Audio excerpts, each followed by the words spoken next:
living legend, LL, I'm a living legend. Living legend, watch me walking, I'm a living legend. Living legend, LL, I'm a living legend. Living legend, watch me walking, I'm known in the streets. Watch me teach, keeping prophecies, dodging Pharisees. Cause these haters always clocking me a living legend. Living legend, LL, I'm a living legend. Living legend, watch you walking, nigga. Sassing in this bitch, and you're walking out the lines in. I know you don't believe loud and call that holy fire in. Test the ball, I'ma slap you like Nehemiah. Real nigga, son of bad thighs, you the ride. I'm a public enemy, Chuck D. When I bring my name, UEP, got some WB. Bobby Southern grad like David B. Andre Free, son of Kanye, that one of Slum B. In the Pharaoh Mosh, we come with HOV on my beat. Something like a prodigy and toys like Pop. That's through my city like Diddy. Hold on, bother me, I'm on my jet like Prince. My son's establishing a monarchy. Shoot like Trey Release, Pastor Hall, be a Molly. More like a D. This my real life, no comedy. More West State property. Shout out to Commander Junior YAHANNA over Philly. My father, yeah, he raised me. Muhammad corrected me. Cause the young said, warrior, get off your ass, G. Cross the line like the Zarya Katas. I put a toe tag up on body. Fuck the trial, beat the taste, boy. I'm Gucci like Bootsy. No limit, goes to soldiers and prepare for the hard. I'm a living legend. Living legend, LL, I'm a living legend. Living legend, watch me walk it, I'm a living legend. Living legend, LL, I'm a living legend. Living legend, watch me walk it, I'm known in the streets. Watch me teach, keeping prophecies, dodging Pharisees. Cause these haters always clocking me a living legend. Living legend, LL, I'm a living legend. Living legend, watch you walk it, nigga. East out the hood, boy. I rock your nation like hit, boy. I'm Tip Harris, urban legend, whole boy. I got zero tolerance, ain't sound like body, boy. Bust around, best to leave a leader, run a new school like that's a Troy. I'm on 10 through your speaker box like big boy. They love me like now, I'm keeping around the murk, Paul. It's just a Damon Dash, boy. I'm just moving hard. I keep them leak to my first milli. Then I push a T in the game, it's hard to bill it. And break down cash money with La Familia. That's a little Weezy. Your new chick just an X on my album like Breezy. Catch me with my dog pound like Super Sheezy. I made y'all was practice, that's too easy. A nigga with attitude, old shade on the good day. You make shit the hard way, like Kaepernick, no fight. I'm a living legend. Living legend, LL, I'm a living legend. Living legend, watch me walk it, I'm a living legend. Living legend, LL, I'm a living legend. Living legend, watch me walk it, I'm known in the streets. Watch me teach, keeping prophecies, dodging Pharisees. Cause these haters always clocking me a living legend. Living legend, LL, I'm a living legend. Living legend, watch me walk it, nigga. All right, clap it up, clap it up, clap it up. All right. It's the Israelite School of Universal Practical Knowledge. Started out at 1 West 125th Street, Harlem, New York, under the amazing commanding General YAHANNA. It is Monday, the history breakdown class, where we break it down line upon line, precept upon precept, here a little, there a little, using external references to back up and support internally that's in the Bible. Or as I like to say, using secular examples for divine clarification. You understand? So everybody know what day it is. You understand? It is that unholy holiday called Christmas, right? So we're gonna get into some history behind it. I'm gonna go in and take a little different approach. Everybody been really banging Saturnalia over the head, but there are a lot of traditions other than Saturnalia that makes up. That makes up the entirety of Christmas. But before we hop into the actual lesson, we had some questions in class. I believe Rom had a question. Go ahead, Ron. I believe, what was it? It was in Deuteronomy 24, correct? Kind of one kind. Okay. All right. Go for it. Chapter 24, verse. Well, start at verse 10 for context. One kind. This is Deuteronomy chapter 24, verses 10. Mm-hmm. When thou dost lend thy brother anything, thou shalt not go into his house to fetch his pledge. All right, what does that mean? What does that mean? Anybody? If you lend something to your brother, right? Well, first off, what is a pledge? Anybody know what a pledge is? Go ahead, Ron. Pledge is like the collateral, pretty much. a pledge can be collateral, or a pledge can be like okay, go ahead. You can go first. So like it's an oath. An oath, right? So like say like if I hit Rum of like, hey bro, you know I got a light bill this dude, bro. Let me hold $80 till Friday, right? The pledge is the $80. You give me 80, I'm gonna give you 80 back. That's the pledge, right? And you, what was you about to say, Leon? I'm gonna say agreement, sir. Agreement? An agreement. Oh, an agreement. Yes, that's what a pledge is, right? Okay. So it says, when thou dost lend to thy brother anything, thou shalt not go into his house to fetch his pledge. What does that mean? It means like don't go to his house and charge him up about the pledge that he made to you. Not only just that, go ahead. But yeah. Don't try to take what he promised you. Yeah, don't rob him. You know what I'm saying? Don't go in this house and like, look, bro, you said Friday you gonna give me $80. You know what I'm saying? You don't got it? Shoot. That TV look $80 to me. I'm gonna take that TV off the wall. You know what I'm saying? I'm just gonna hold that TV. You know what I'm saying? So either you can give me the $80 whenever you get it, I give you the TV back, or I'm just gonna keep the TV. Don't do that. You know what I'm saying? You gonna mess up. You gonna spoil the brotherhood. All right, keep reading. Verse 11. Come, verse 11. Thou shalt stand abroad, Mm-hmm. and the man to whom thou dost lend shall bring out the pledge abroad unto thee. Verse 12. All right. So basically, what that means is wait until that brother comes to you to pay back what he owes. You know what I'm saying? And then number one, I'm gonna give y'all an amazing rule.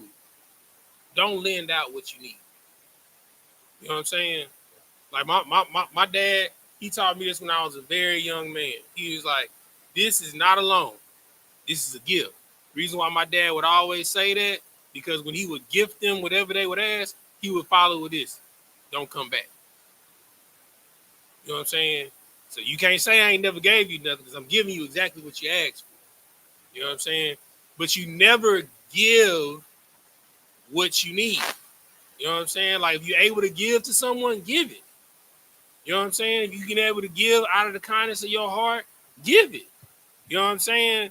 But like, if it's gonna hurt you and you really need them to give this back to you, 9 times out of 10, it probably is not wise. You should just say, I don't have it to give, brother. I wish I did.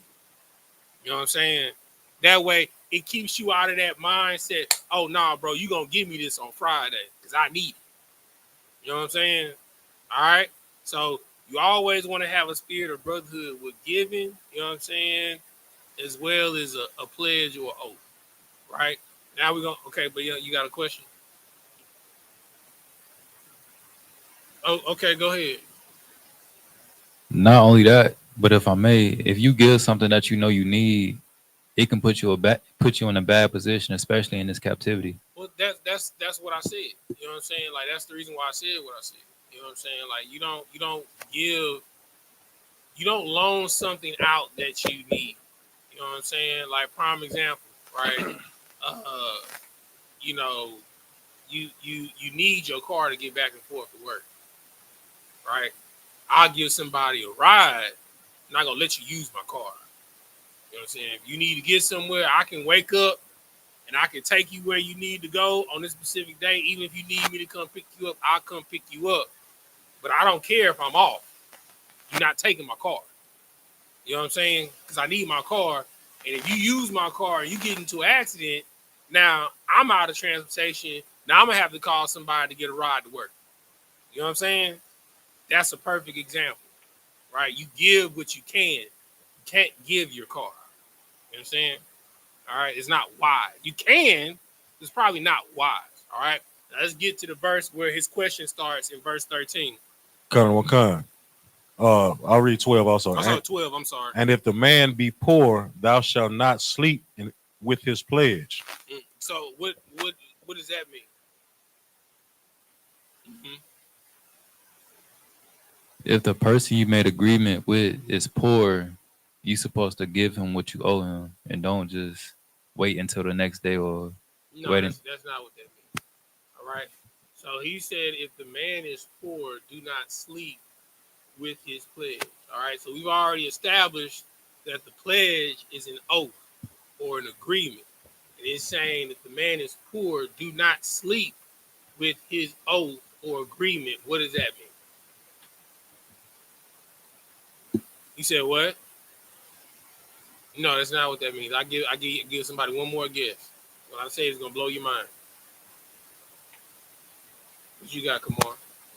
So like you, sir, if I may, I guess it will be that don't rest your head, be like, dang, this guy, like have it on your mind, like, dang, they owe me some money. Like just don't There grieve it is, yourself right about there. it at night. There it is, right Yeah. there. Give that brother a hand. You know what I'm saying?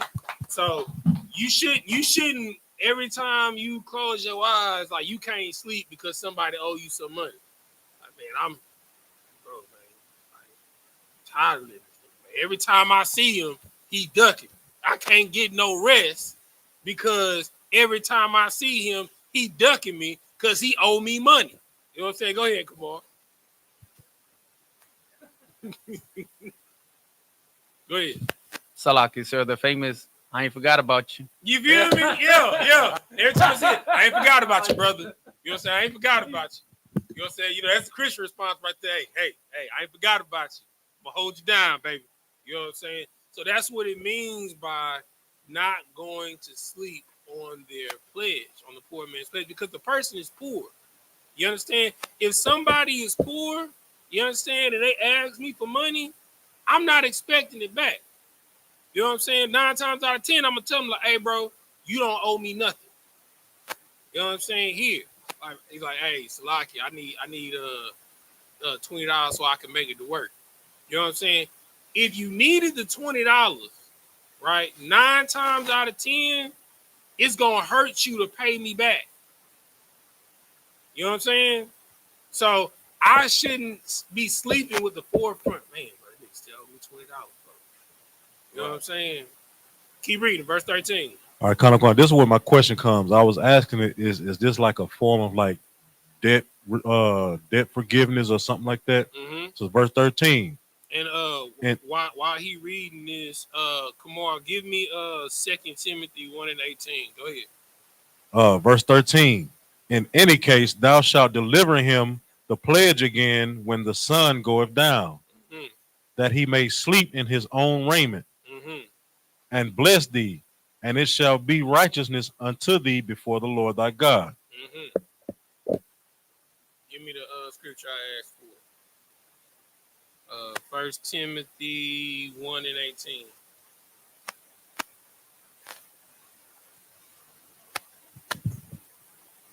Salaki, Kana one Khan. This is 1 Timothy 1:18. And 18. I'm sorry, 2 Timothy 1:18. My bad, brother.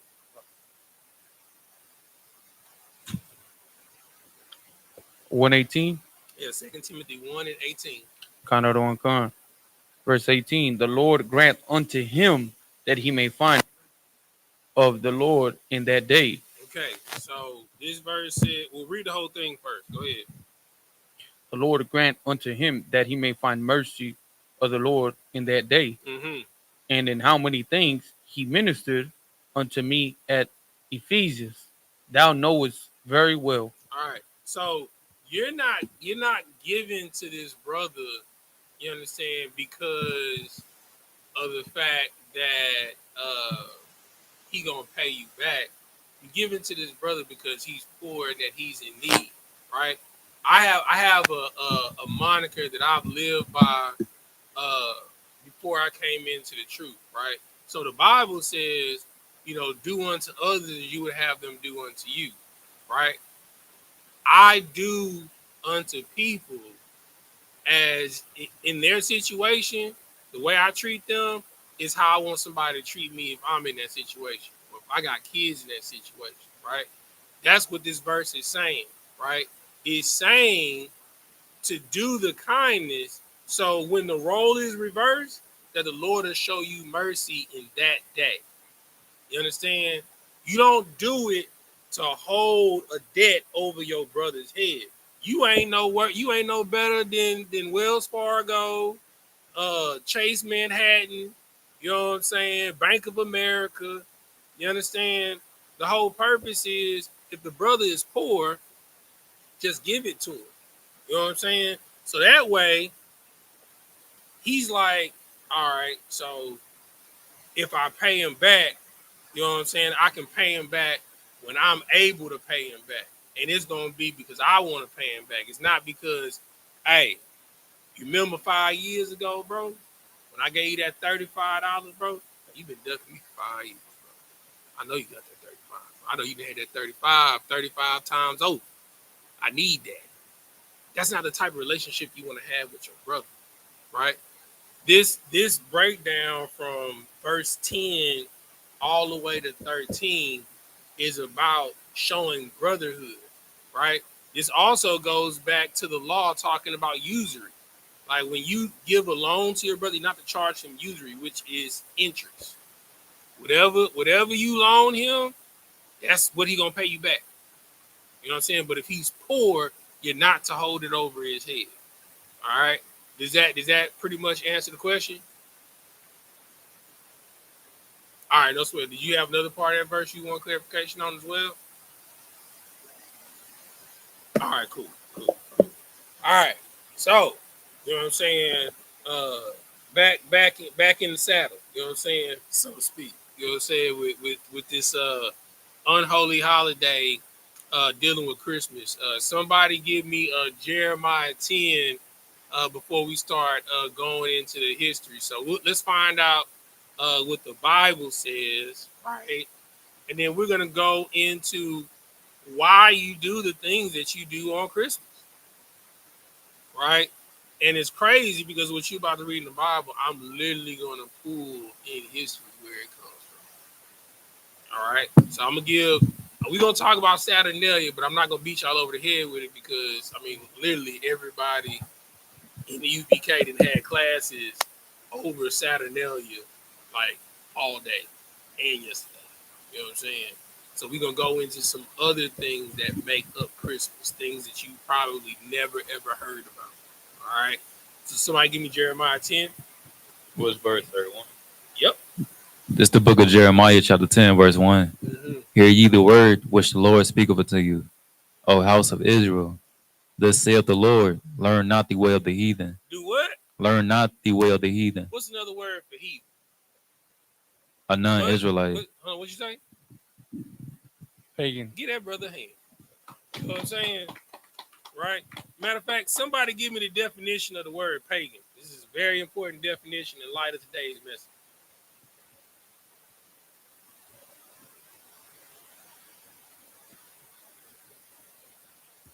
Oh, that's that dude, the actual name, bro. I thought this dude was being funny. Hey, Salakia, brother. Because every time this brother check in, I be thinking this brother be cracking jokes, but he actually checking in. This dude, his name is Michael Weedman. I thought he was saying Michael the Weedman from Houston. Salakia, brother. This brother been checking in for like 3 weeks, man. My bad, brother. All right. Somebody give me the definition of the word pagan. And I'm talking every time he check in, I deliberately don't put his name on the screen. I'm thinking he's trying to crack jokes. Salakia, brother. So somebody give me the definition of the word pagan. The definition of the word pagan, a person holding religious beliefs other than those of the main or recognized religions. Right. You know what I'm saying? So somebody that is outside of quote unquote Christendom or the Islamic faith, right? Or as they like to call them, the Abrahamic faiths. All right. Okay. Now I got another definition. Go ahead. What's the other definition? Another definition will also be a person who worships many gods or goddesses or the earth or nature. There you go. You understand? And brother, I'm about to blow your mind. All right. Keep reading Jeremiah chapter 10. All right. Start again at verse 1. Jeremiah 10:1. Hear ye the word which the Lord speaketh unto you, O house of Israel. Thus saith the Lord, learn not the way of the heathen, and be not dismayed at the signs of heaven. Be not dismayed at what? At the signs of heaven. Mm-hmm. For the heathen are dismayed at them. What are the signs of heaven? Astrology. What? Astrology. Get that brother a hand. You know what I'm saying?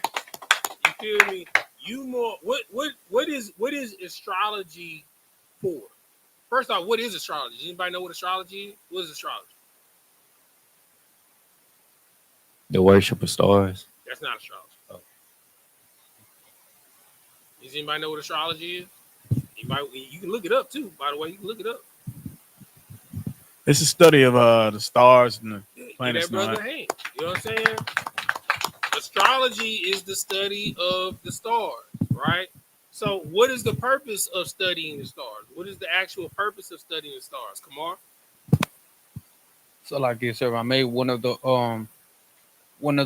main attributes of astrology is that they're supposed to or allegedly trying to tell you that you're aligned with a certain type of personality or mind frame or way of being if you're born in a certain day or a certain month. That's getting into the what I like to call the the the spiritual whatever, right? But what is the actual purpose of astrology? Well, yeah, To know the times and the seasons. that's it. To know the times of the season, right? It don't matter if you name the celestial bodies after the Greek pantheon, after the Egyptian pantheon, after the East Indian pantheon, after the Asia Major pantheon, uh, or after the months that we named them in the Hebrew text. The celestial bodies are specifically for that purpose. Now, they came up with stories to help kids remember the name of the celestial bodies, like little bedtime stories, and they turned these bedtime stories into lore, into paganism, which i.e. ended up being worship, right? So do not be dismayed at the stars of heaven. They are strict. The stars in the heaven is one big clock. You live under the biggest clock in the universe, right? It's never wrong. It's never off. You understand? That's what it's meant for, right? It's not for you to be like, oh man, I'm a Sagittarius because I was born, under the Capricorn moon. You understand? In the celestial body of Sagittarius at 12:30 p.m. So my mind said, I'm an extroverted introvert. You know what I'm saying? That's a creative. That's bullcrap. You know what I'm saying? That's not what that's used for. You know what I'm saying? All right. Keep reading in Jeremiah, Bayon.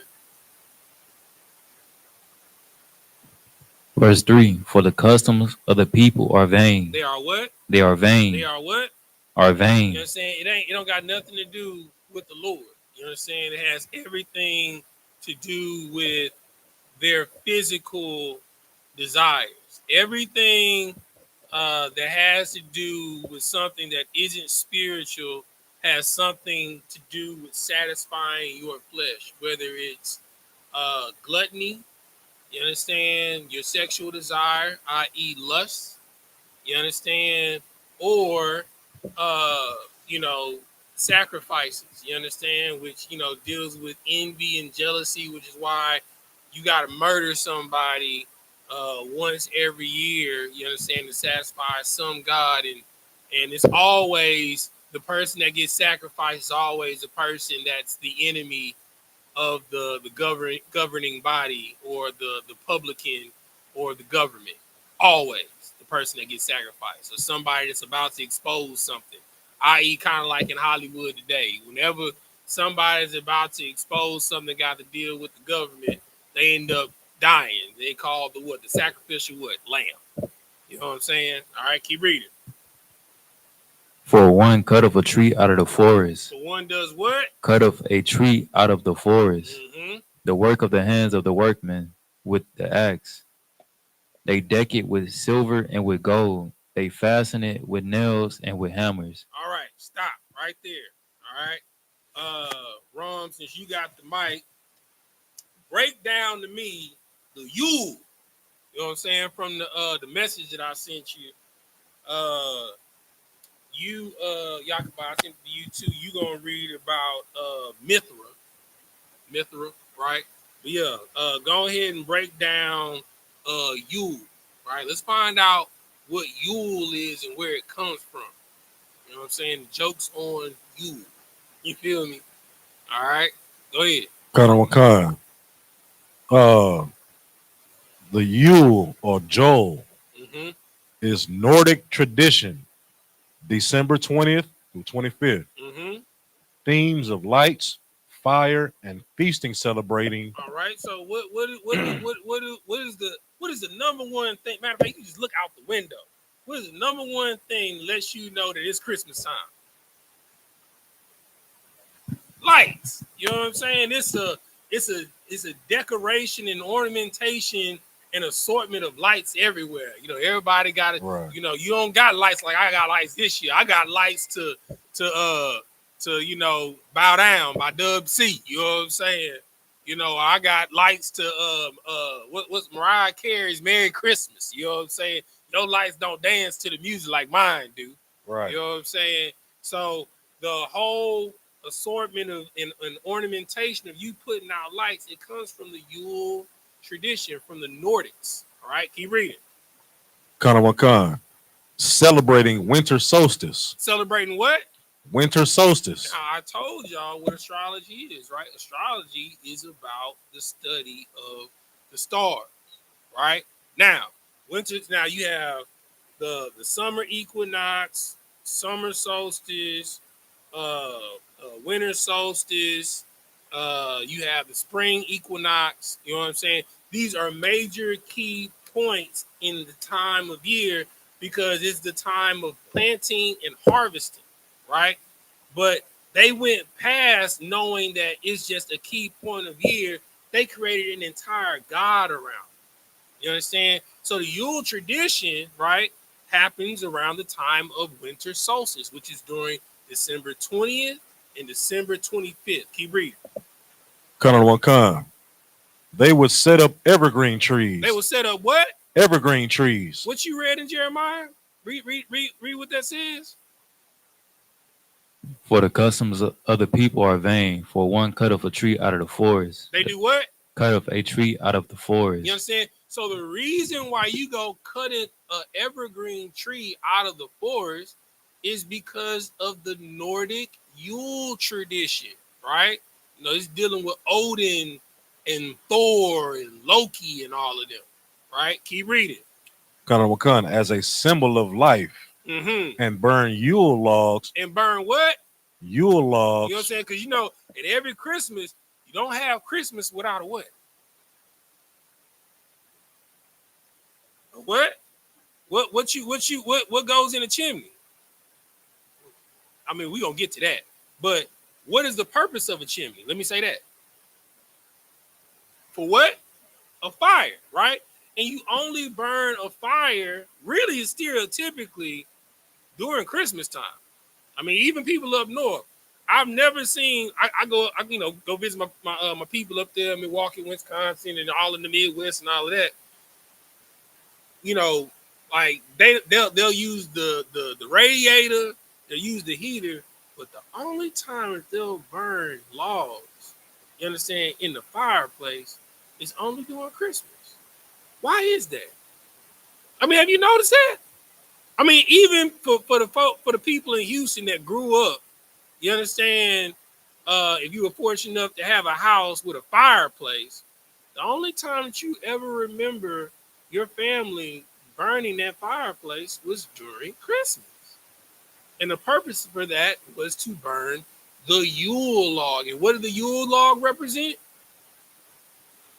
Promise of good fortune. Promise of good fortune, because things that are created are made by fire. You understand? Fire burns away impurities and gives things that are brand new. You understand? I always give the example of Isaiah chapter 58, 9 and 10. You know, the furnace of affliction. He uses the example. He's not going to refine you not like silver, Because the process to refine silver and gold is to heat up a oven to 150 degrees Kelvin, which is 150,000 degrees, to burn away all the impurities, and where you're left with is the pure ore. You understand? Whether it's bronze, silver, gold, copper, whatever the precious metal is, right? So fire is a symbol of creativity. That's how you make a sword. That's how you temper steel, right? Through the process of cooling and reheating fire and hammering it and bending it into shape. All right. So the evergreen represented life, because what happens during the winter? It's cold. Well, what brings cold? Go ahead. Every winter is synonymous with death, right? So for everything around you to be dead, and you got this beautiful evergreen tree, and an evergreen tree is a pine tree, right? You know what I'm saying? In your house, that means that your house is prosperous all throughout surrounding death, right? That's the reason for you to have an evergreen tree in your house. You understand? While everything is dead, it means, I know everything's dead, but we good over here. You understand? And you burn that Yule log to let everybody know it's gonna be a good year. You know what I'm saying? Because while it's cold outside, we got the heat. You understand? Keep reading. Kanawakan. Like most winter solstice festivals, things of light. So wait. So you mean it's not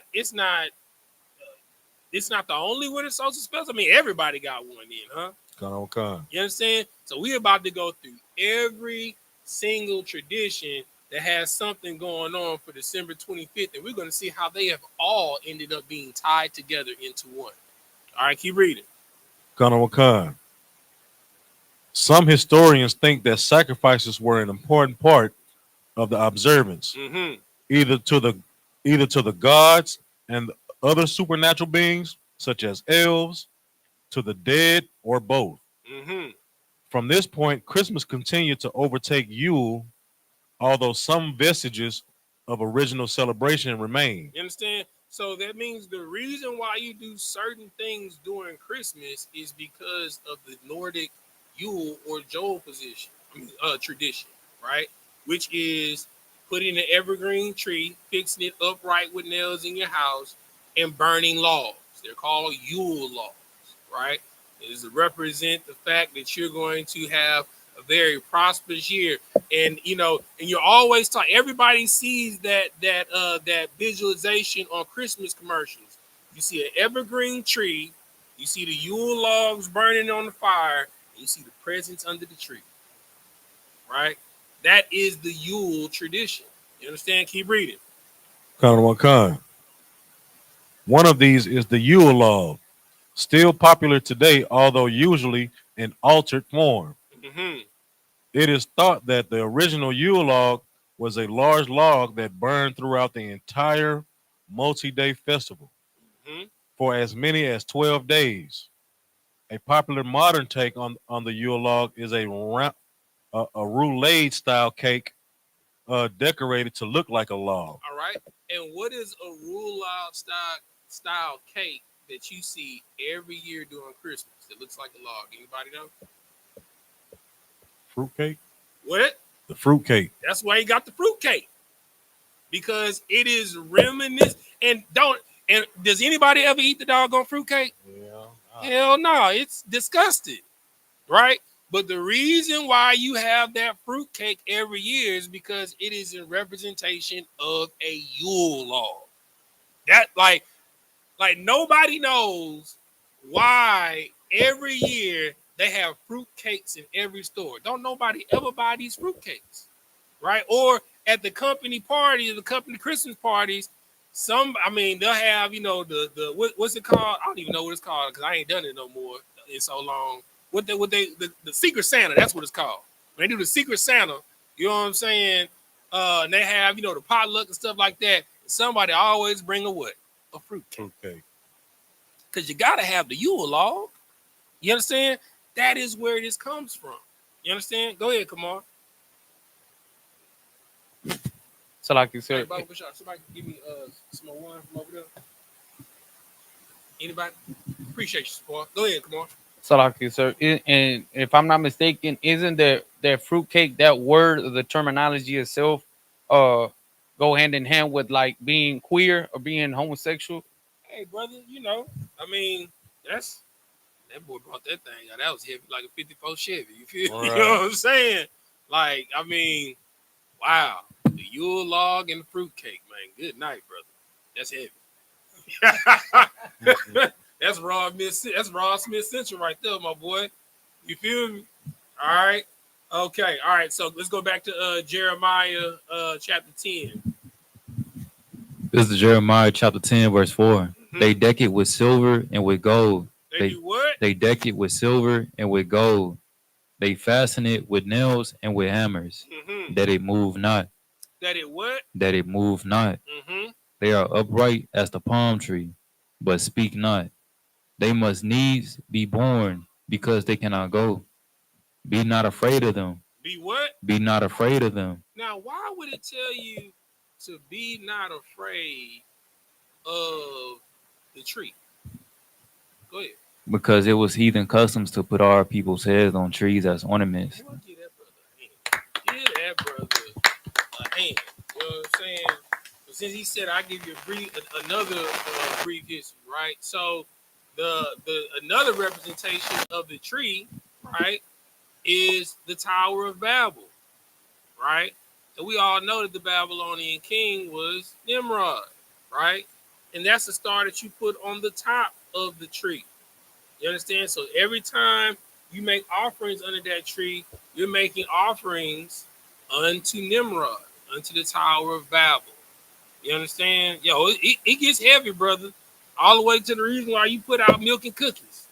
You understand? Like, why does Santa want milk and cookies? You know what I'm saying? He got that much of a sweet tooth that every house, you gotta get some milk and cookies, huh?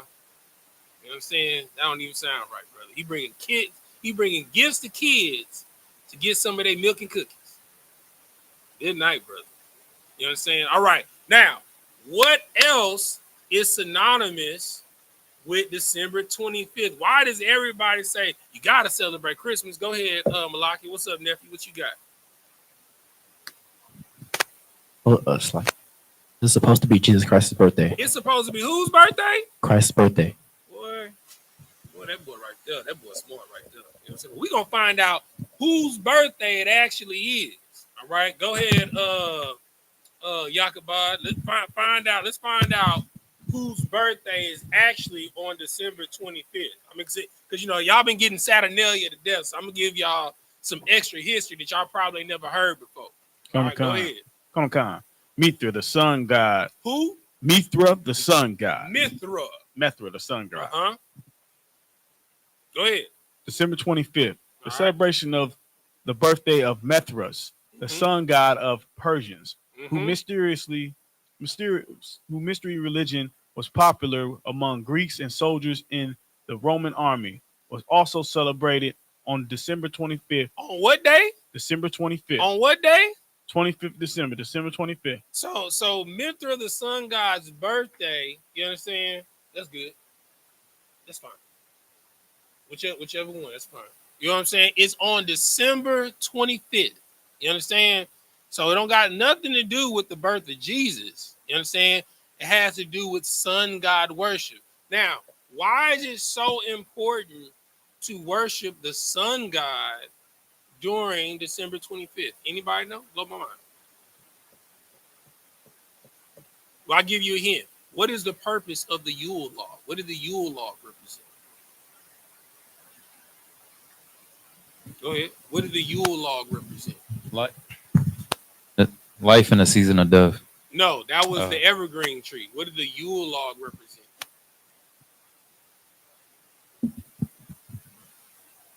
All right, I'll give you the Yule log represented promise and good fortune, right?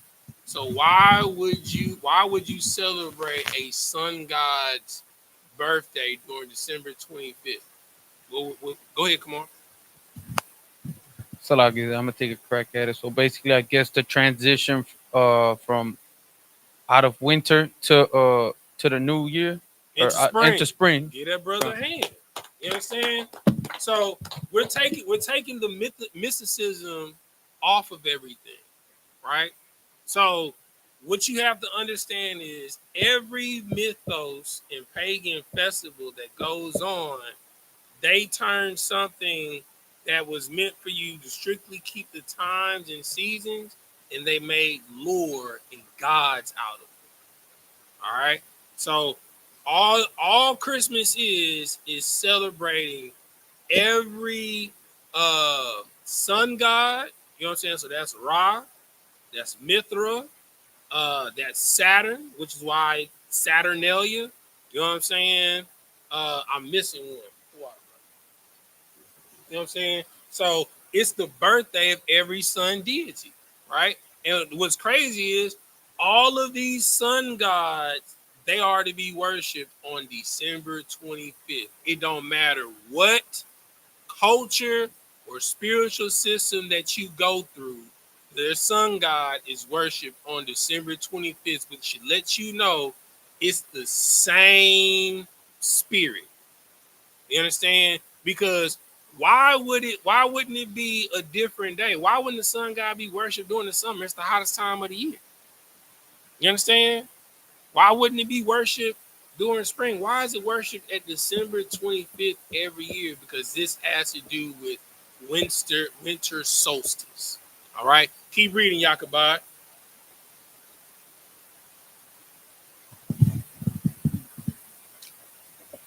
Mithra was often perceived as a rival to Jesus Christ. Mithra was made to be a rival to who? Jesus Christ. You understand? But what's crazy is that Mithra been around before Christ stepped on the scene, right? And for y'all to understand, Christ wasn't even born in the winter. You understand? Christ was born closer towards Passover. You understand? Because the stars that the quote unquote the wise men follow, that star is not out during the winter time. You understand? And then they wouldn't be traveling the way they was traveling during the winter because it's too the winters in the desert is too harsh. You understand? They wouldn't be traveling all willy-nilly. During the wintertime, everybody across the world bunkers down because it's a time of survival. Okay? Keep reading, Yakubad. Christians took advantage of the popularity of December 25th of December to celebrate the birth of their own influential religious figures. Mm-hmm.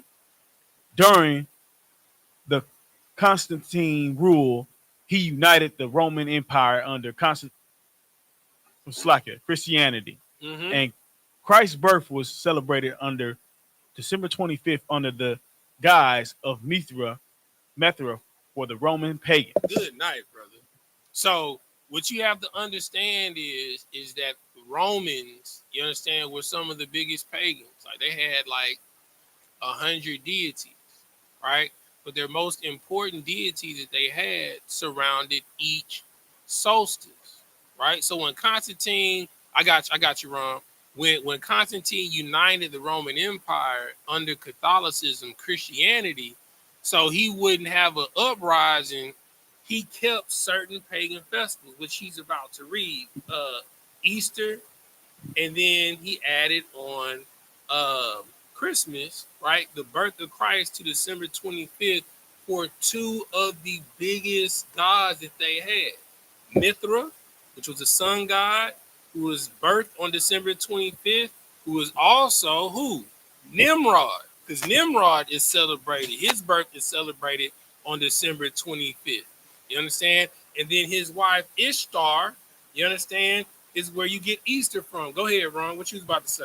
Well, no, just to add on to what you were saying about like the dead of winter, you know what I'm saying, like a common sense thing that a lot of blacks and Hispanics and Native Indians, you know, should just even realize when you reading the scriptures about, you know, Christ's birth, is that the people in the fields tending to their flocks. Come on, bro.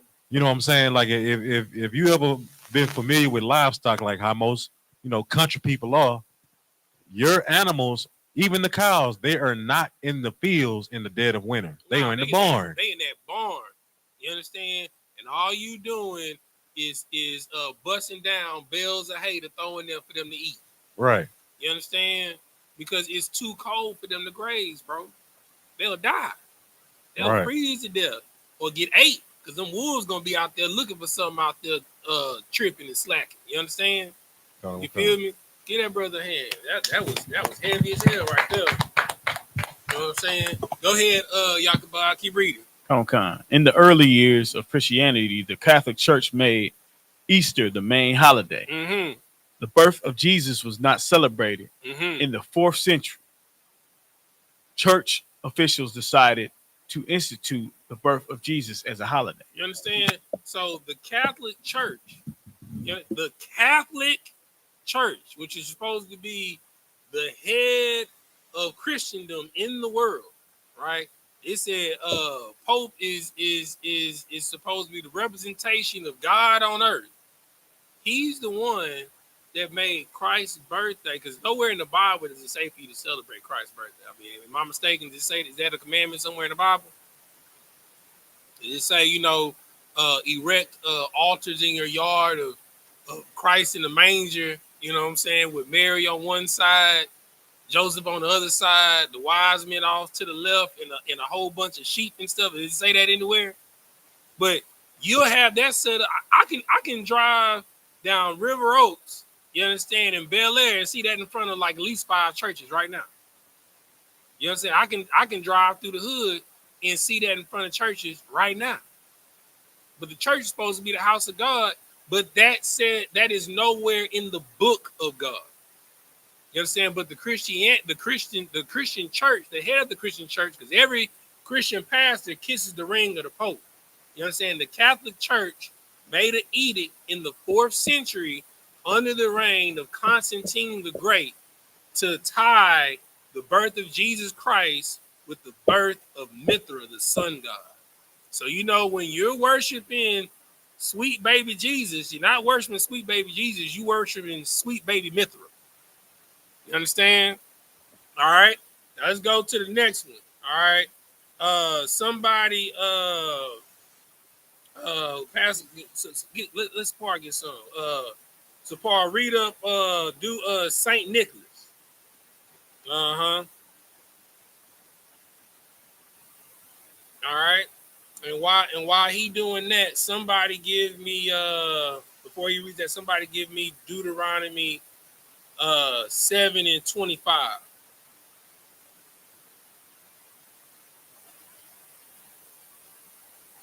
This is the book of Deuteronomy, chapter 7, verse 25. Mm-hmm.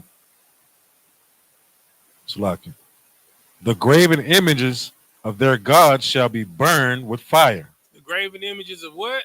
Of their gods shall ye burn with fire. Mm-hmm. Thou shalt not desire the silver or gold that is on them. You understand? So, what do you deck, you understand, on every tree? Every Christmas tree. Silver and gold. Silver and gold. Boughs of holly. You understand? Coincidentally, that is the number one cause of home fires during the Christmas season. Christmas trees. You know what I'm saying? That's spiritual as hell. You know what I'm saying? Lord said you're supposed to burn down their graven images with fire, but the number one reason and cause for house fires during the Christmas season are Christmas trees. You know what I'm saying? Lord just busting them down with fire. And the Lord said that you're not supposed to have no graven images of anything in the shape from heaven above or in the earth or in the waters below. You not to bow down your head to no man. You understand? But hey, bow down to that Christmas tree. You get on your knees for that Christmas tree to open them gifts, huh? You know what I'm saying? For falls of jolly. Fa la la la la la la la la. You know what I'm saying? All right, go ahead, Sapar. Khan. Saint Nicholas. Saint Nicholas is from Turkey. It's from where? It's from Turkey. So we got one tradition that comes from the Nordics. All right. Another one that comes from the Persians that was adopted by the Greeks and the Romans. Now we dealing with Saint Nicholas. So you mean Saint Nicholas? He not from America? He not from the North Pole? Where he from? Turkey. He from Turkey. Okay. All right. Let's find out about Saint Nicholas. Go ahead. Kanawakan. Also known as Saint Nicholas. Mm-hmm. Saint Nicholas. Mm-hmm. Saint Nicholas. Mm-hmm. Santa Claus. Mm-hmm. Santa Claus. Mm-hmm. Nicholas. Mm-hmm. Mara. And many more can be confusing, Right. but all cover the same man. Okay, so when you talking about Santa Claus, Saint Nicholas, Claus, y'all talking about the same person. So let's find out what's so special about this person. Go ahead. The one we now saw called Santa Claus himself died on December 6, 343 AD, and was buried in the church. Mm-hmm. This day has since been known as Saint Nicholas Day, and is some places celebrated with gifts for children. Gifts for what? Gifts for children. Gifts for what? Gifts for children. So you mean to tell me the practicing the giving gifts don't have nothing to do with the gifts that the wise man gave the sweet baby Jesus? Gifts for children. You understand? So the reason why you give gifts for children, it ain't for Jesus, it's for Santa Claus. It's for Saint Nicholas. You understand? Keep reading. And coins in the shoes, standing outside at the door. Mm-hmm. Throughout the Middle Ages, nuns put curves with shoes and clothing at the door to the needy. So now you know where stockings come from, right? Because stockings go in what? Who do stockings go in? Huh? And legs go in what? Shoes, right? So the whole purpose of stuffing stockings, right, has to do with the representation of the gifts that Santa Claus or Saint Nicholas would give to orphans. Right. The coin, because they would put the coin in the stocking at the bottom of their shoe. You understand? This is the whole, like all of this stuff that you do got to do with serious pagan worship that don't got nothing to do with Christ, nothing to do with Jesus, right? You know, because, you know, Christians, you know, like to be like, well, you know, the reason why we give gifts to the kids is because the wise men gave gifts to sweet baby Jesus. No, that's not why you do it. You do it because of Santa Claus.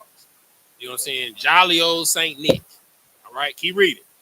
In the 1200s, the kids got special Nicholas coins. Special what? Special Nicholas coins. Right, and that's why the best gift to give on Christmas is what?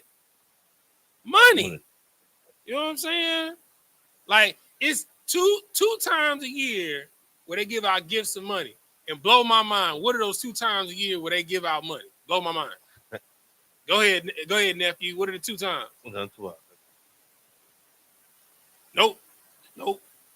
What are the 2 major feet? I just kind of gave it away. What are the 2 major times where parents and elderly people give out money? One of them is Christmas. When is the other time? You just said that. It's not the birthday. Go ahead, nephew. Get that brother a hand. Easter. You know what I'm saying? And coincidentally, these are the 2 biggest pagan festivals that were united under Constantine the Great and uniting paganism and quote unquote Christianity, where they tied in their pagan gods with mythos of figures, you understand, in the dogma that they created around Christianity, right? That has nothing to do with Bible. It's no different than what I.S.U.P.K and Santeria did with tying the Orisha to the saints in Catholicism. Because the reason why they were so easily able to tie their Orisha to the saints in Catholicism, because it's all pagan anyway. Where in the Bible did the Lord tell you to worship the modern saints that gave their life for quote unquote serving God. It's nowhere in the Bible. It's nowhere in the Bible, but literally that's what you doing.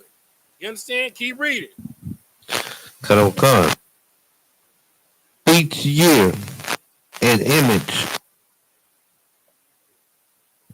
Like every year, December 6th, this was later changed to real money. To what? To real money. To what? To real money. Go ahead. Sweets and small gifts. You know what I'm saying? It's the reason why, you got that honey baked ham. It's the reason why you got all of these pound cakes, fruit cakes, you know what I'm saying? Cookies, you know what I'm saying? You putting all these sweets out for Santa. You understand? Because it's dealing with Saint Nicholas or Santa Claus or Santa Claus. Go ahead, brother. And so like I said, it's so heavy that you bring it out how we see the changes in the past, just like we see the changes in today. Because like when we were younger, when we was kids, so Christmas is still, it was different back then than what it is today. Right. Like it. Go ahead, Ron. I don't kind. One more thing that you brought out about, Christians use an excuse of the wise men to give gifts, but they don't teach that the wise men were there to kill Christ. Come on. They were sent by Herod, the king. Come on, man. Come on, bro. Like, bro, you gotta read your Bible, man. Right. You understand? Like, it's so many things like that we celebrate that we don't think about. Right. I had a conversation with my boxing coach. You know what I'm saying? Like, he was talking about, yeah, man, I'm with what you talking about, man. Because Thanksgiving crazy. I was like, well, do you know the history behind Thanksgiving? He's like, nah, I just don't celebrate. But when I told him it was, dealing with the mass murder of 700 Pequot Native Americans, you understand, that was murdered on their highest of holy days, you understand, the Green Corn Festival. He was like, what? And I was like, I'll do you one better. The reason why they celebrated, you know what I'm saying, in November, the last Thursday in November, is because they was murdering so much. You understand? Like that they was having so many Thanksgiving festivals for murdering Native Americans that George Washington said, look, we can't stop working every time y'all kill Native Americans. So we just gonna have one big celebration a year for all the mass murder that y'all do every year. You understand? And they was killing to the number of 2,000 Native Americans a year. I always give the example, you don't even know 2,000 people in your family.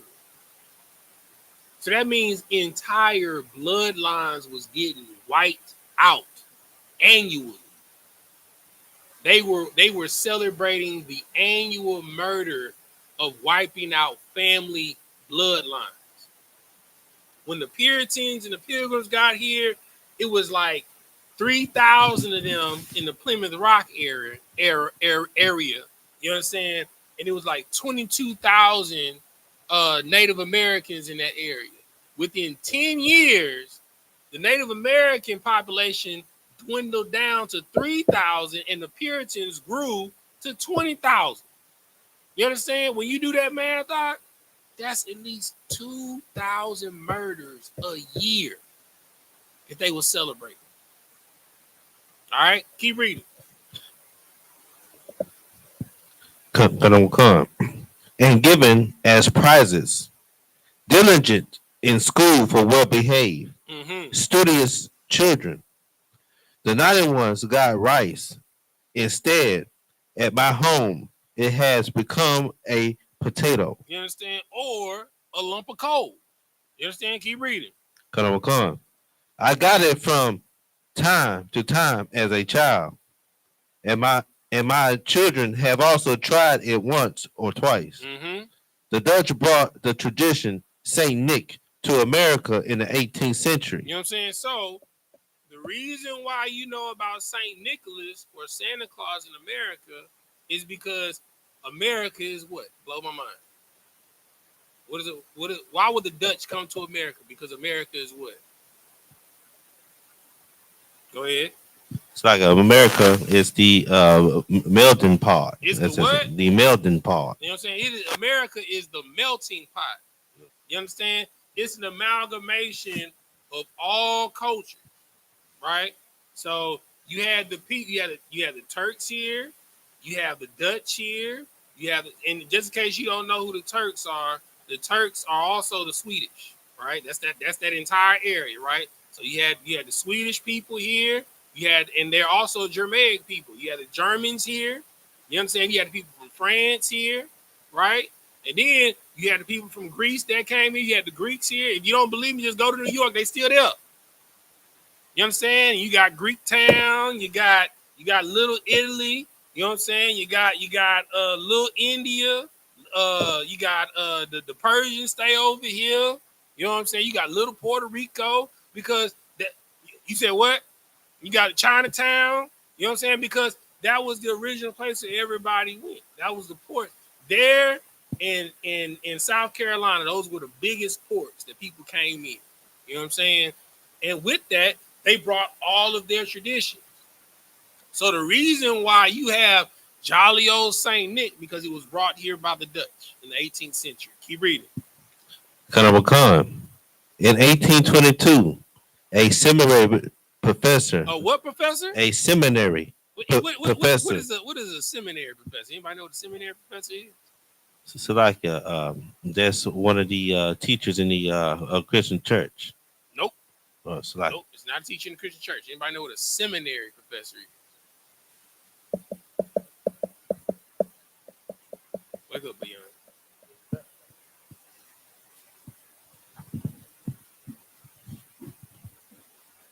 So like I said, from what we're here, it says priests, rabbis, and ministers. It's a what? Priests, rabbis, and ministers. You understand? A seminary professor is either a priest, a rabbi, or a minister that teaches so-called wannabe priests, rabbis, and ministers how to be a priest, rabbi, or minister, right? So this is why this is so important before you read this. So that means that the person that you were about to read about, he was either a priest, a rabbi, or a minister. So let's see what he came up with. Keep reading. Support. So start again at in 1822. In 1822, a seminary professor. All right. So he was either a priest, a rabbi, or a preacher. Go ahead.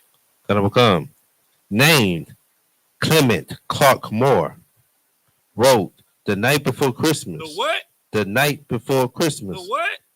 Clement Clark Moore wrote The Night Before Christmas.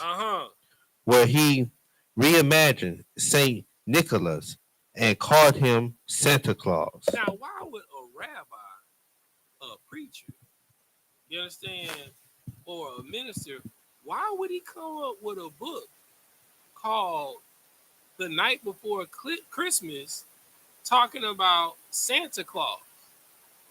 Because if I'm not mistaken, rabbis, preachers, and ministers, you understand, they're what? Rabbi, priests, and ministers. What are they?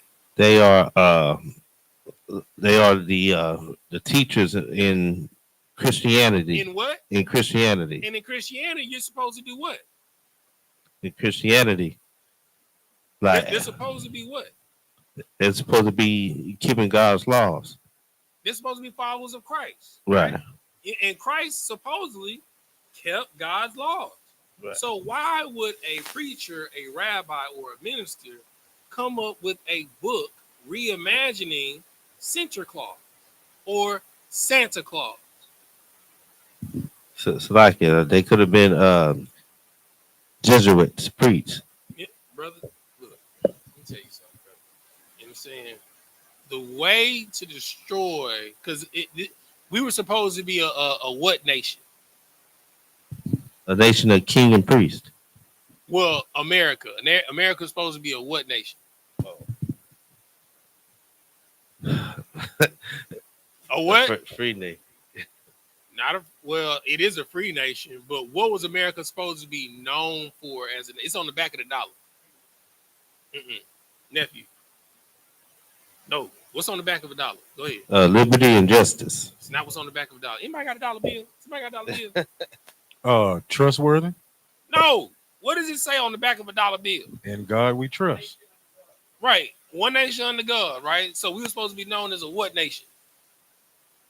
Say in God we trust. We supposed to be known as a what nation? Starts with a C. Blow my mind. Christian nation. A Christian nation, right? So we were supposed to be a nation that supposedly followed Christ. You understand? But everything this nation does has nothing to do with following Christ, because the God that they follow is not Christ. Go ahead. So like this, I don't have the book, but I'm gonna find it. I was reading that the government, just like how they say the Federal Reserve is not the Federal Reserve, in the court, the God on the in the court acronym for governing ordinance of Department of Justice for Truth, Freedom. It's an acronym. It's not really God. Yeah, it's not. You know what I'm saying?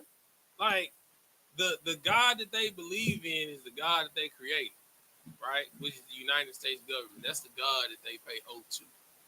They don't give a damn about Jesus, Yahweh. You understand? None of the prophets, Moses, none of that. You understand? All right. Now we're gonna get into the last one, and we're gonna jump into some precepts. We're gonna do a brief summary of what Saturnalia is, because all the other brothers in the school have done an amazing job breaking down what Saturnalia is. I mean, it's literally what everybody goes over every year dealing with Christmas, because that's normally the main function. But I wanted to break down each phase of Christmas and the reason why you celebrate it, from the tree, where the tree came from, and you burning the fire, right? That comes from the Nordic tradition, from the Yule tradition, right? From you thinking that you're celebrating the birth of sweet baby Jesus, but it's not. It's evil baby Mithra. You know what I'm saying? From the Persians, Greeks, and Romans. You understand? And then jolly old Saint Nick, Santa Claus, you understand, that comes down your chimney, you understand, is from somebody from Turkish that ain't even from the North Pole. He ain't even from the North Pole.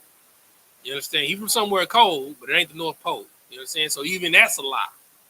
All right. So one of y'all don't matter. Yakubad, give me the summary of Saturnalia. Yeah, in what I sent you.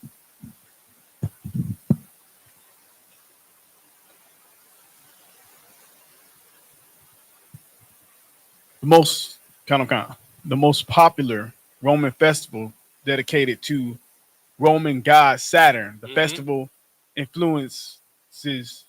It's like the festival influence continues to be felt around the Western world, dealing with winter sowing season. Dealing with what? With the winter sowing season. Don't got nothing to do with Jesus. Nothing to do with bearing gifts. It's about sowing during the winter sowing season, which is winter solstice. It's the time, like right now, is when you get ready to sow all your seeds for spring. It's when you start plowing your field, getting your field ready. So when spring come, right before spring, because right after this, we got the Feast of Janus, which is what? Blow my mind. What's the Feast of Janus? Anybody know? Go ahead, Yakubad. New Year's. It's New Year's, right? So during the time of New Year's, right, which is really not the New Year, spring is a new year. That is the time when you sow your seed, because when the sun starts coming out and the spring start to break away the ice and all of that stuff, and everything begins to flow, that's when things start to beginning to be made anew. So this is the time when you get ready to start sowing your seeds, so you can be ready for spring, so you can have a good harvest going towards summertime. Everything that you do based off of the clock in the sky. That's the reason why the Lord said it there. That's why the Lord said, be not dismayed at the signs of heaven, like the heathen are, right? Everything that we're reading are cultures of heathens or pagans, right? Where they took the signs of heaven and they took stories that they made to tell children, made lore out of them, and then made gods out of them. Okay, all right, keep reading. It is thought to signify the end of the harvest season to honor Saturn, Mm-hmm. a god associated with agriculture. Saturnalia was generally considered a merry festival. All right. So, question, right? Saturn is a what god? Anybody know? I kind of said it earlier, kind of gave it away, but Saturn is a what god?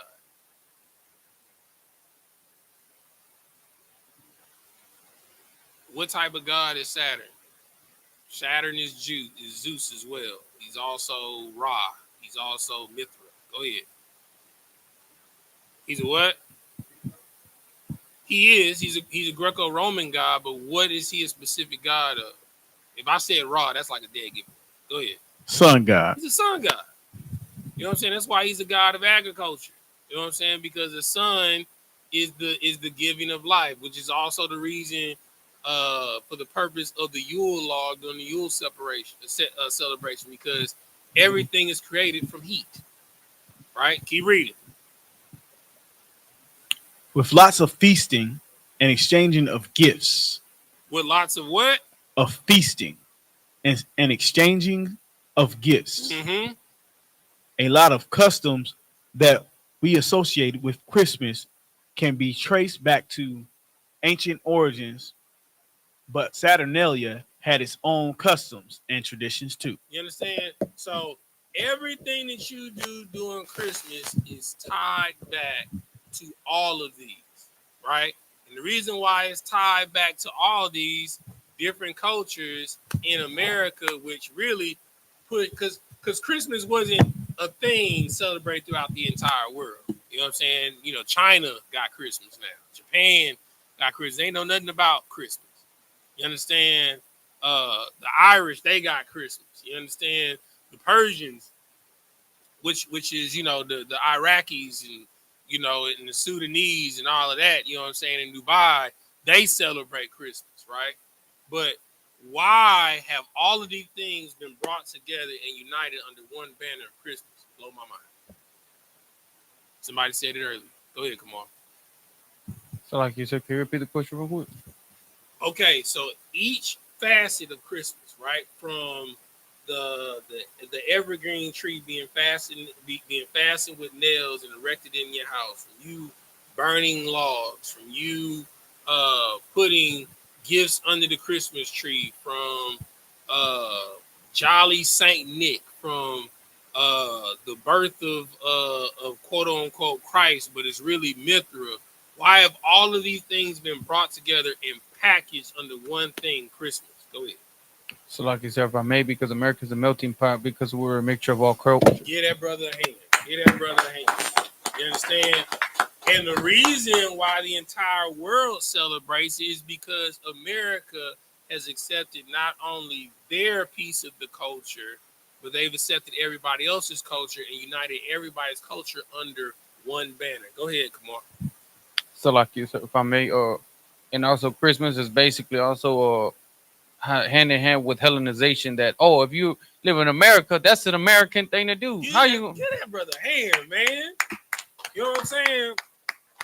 And what is the key word in the word Hellenization? Hell. You know what I'm saying? We are in hell. You can't be yourself. You got to be like everybody else. You know what I'm saying? You can't be nothing authentic or really, like, leave Yule to the Nordics. You know what I'm saying? Leave Mithra to the Persian, Greeks, and the Romans. You know what I'm saying? Leave St. Nicholas in Turkey. You know what I'm saying? Like, the only thing I like about Turkey is on the spread, brother, with some cheese. You understand? On the sandwich. That's the only thing I like about Turkey. You understand? You know, other than that, it's job. You know what I'm saying? You feel me? Like, only thing that, like, leave Saturn, you know what I'm saying, in the Greco-Roman Empire. You understand? Why does that have to be pushed on everyone? Because we are in hell. You understand? You have been indoctrinated. You have been brainwashed to forget who you are to accept, you know what I'm saying, and respect the culture of others. You know what I'm saying? You can't tread on anybody else's culture. You understand? You have to accept their culture. You have to be multicultural. You have to respect everybody's culture. When previously nobody did that. We did what we do, y'all do what y'all do. You know what I'm saying? Everybody mind their business. You know what I'm saying? As my wife always say, mind the business that pay you. You know what I'm saying? Like, this don't have nothing to do with Christ. It don't have nothing to do with the prophets. It don't have nothing to do with the Torah. It don't have nothing to do with the Most High God. More explicitly, the Bible explicitly tells you in Jeremiah 10 not to do these things. You understand? Because these are the ways of the pagans. You understand? Who are dismayed at the signs of heaven that made lore and gods out of the lore that they created. All right. All right. So we're going to pull a couple of precepts. We're going to run through these real quick. And we're going to get up out of here. Somebody give me Revelations 12 and 9. Somebody give me 1 Corinthians 10 and 20. Somebody in the Apocrypha give me 2 Maccabees 6 and 6. All right, somebody give me the first one I asked for in Revelations 12 and 9 so we can roll through this thing. Another one. This is a Revelation 12, verse 9. Mm-hmm.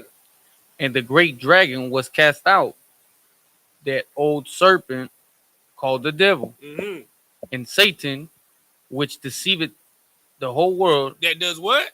Deceiveth the whole world. What is the word devil mean? Anybody know? Go ahead, nephew. What does it mean? It means what? Deceiver. All right, not on. All right. Give me the whole breakdown. You know the whole. You are right. It does mean deceiver. What is it attributed to? Do you know? What is a devil? Huh? Go ahead. What is the devil? What is it attributed to? No, give a chance to answer. Come on. If you don't know, you got it. It's an epitaph, and it's attributed to something. What is it attributed to? No. And raise your hand next time. It is a deceiver. You're right. You're absolutely right. But it's attributed to something. Lying. Huh? Lying. You said light? Lying. Lying. No. Come on, what you got? So like this, I was gonna Okay. What is a deceiver? Is it a noun? Is it a verb? Is it an adjective? What is it? so like this, I would go with to lie, cheat, and steal. But what is what the word deceiver? What is that? Is that an adjective? Is that a verb? Is that a noun? To deceive. That's an action. So it has to be a verb or adverb, right? So what is that? What does an adverb describe? Yeah, I'm taking y'all to school now. Huh. What does the adverb describe? The action of a what?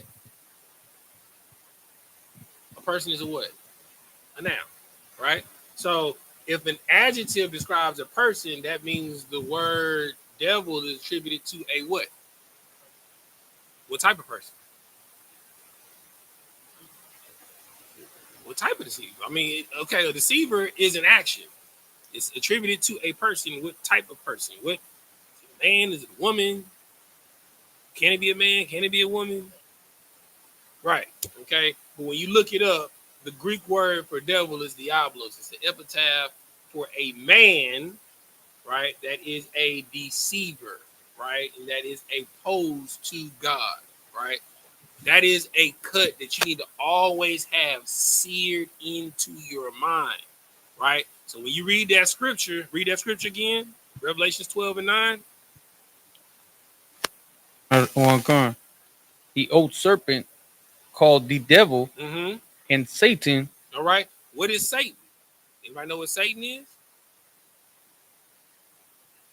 Ooh, come on. Oh, what you got, nephew? Satan is a demon. What is a demon? It works to make sure you break the law. But what is a demon? A helper of the Most High. What is it?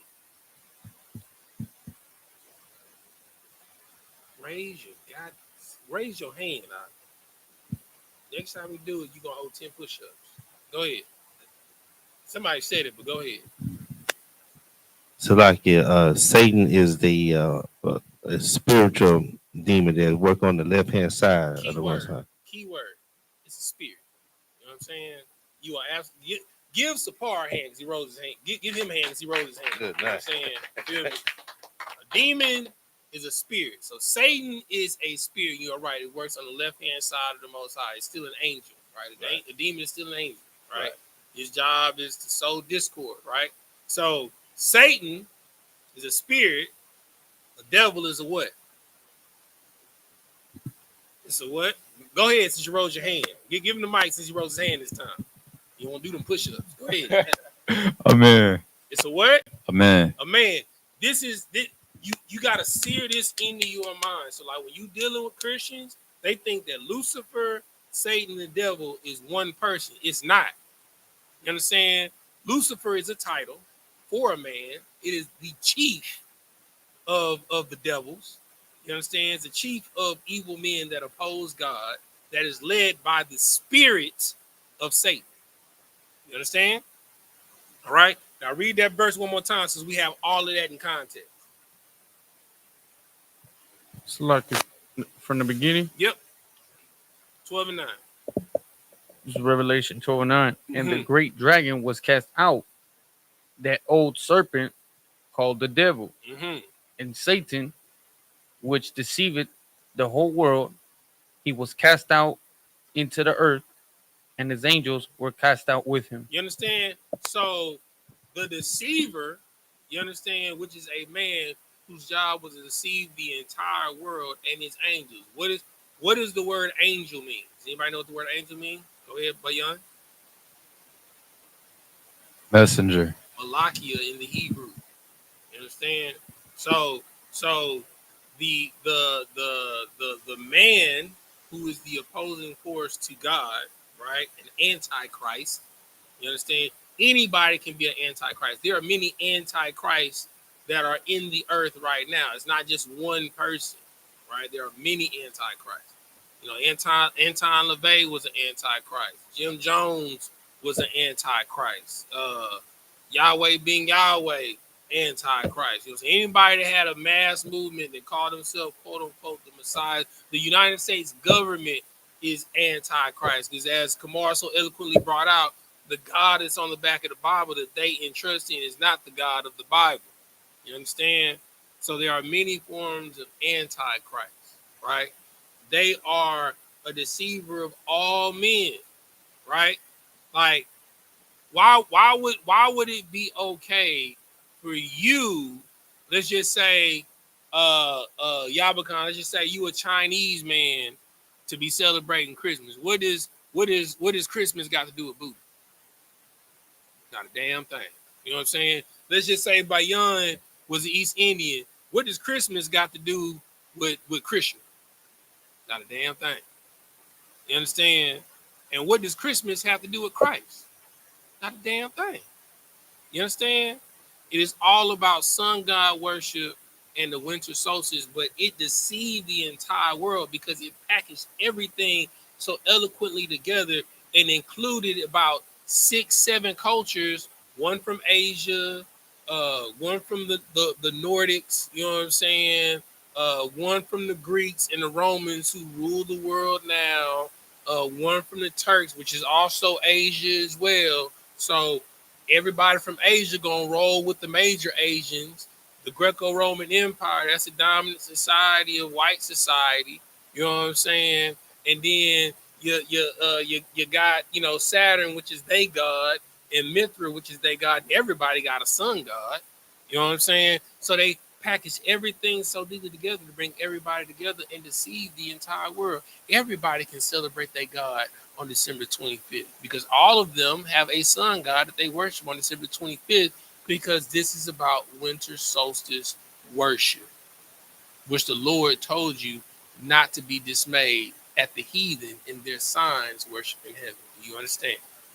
All right. Somebody give me the next scripture that I asked for. What was it? It was 1 Corinthians 10 and 20. Somebody give me that. And then somebody hold 2 Maccabees and Apocrypha 6 through 9, so we can deal with these Greeks. Who got the 1 Corinthians for me, 10 and 20? Book of 1 Corinthians chapter 10 verse 20. Uh-huh. But I say that the things which the Gentiles sacrifice. The things that who? The Gentiles sacrifice. What is a Gentile? A person who was kicked out of Israel. It's not only attributed. Sabar, come grab this. Grab this definition.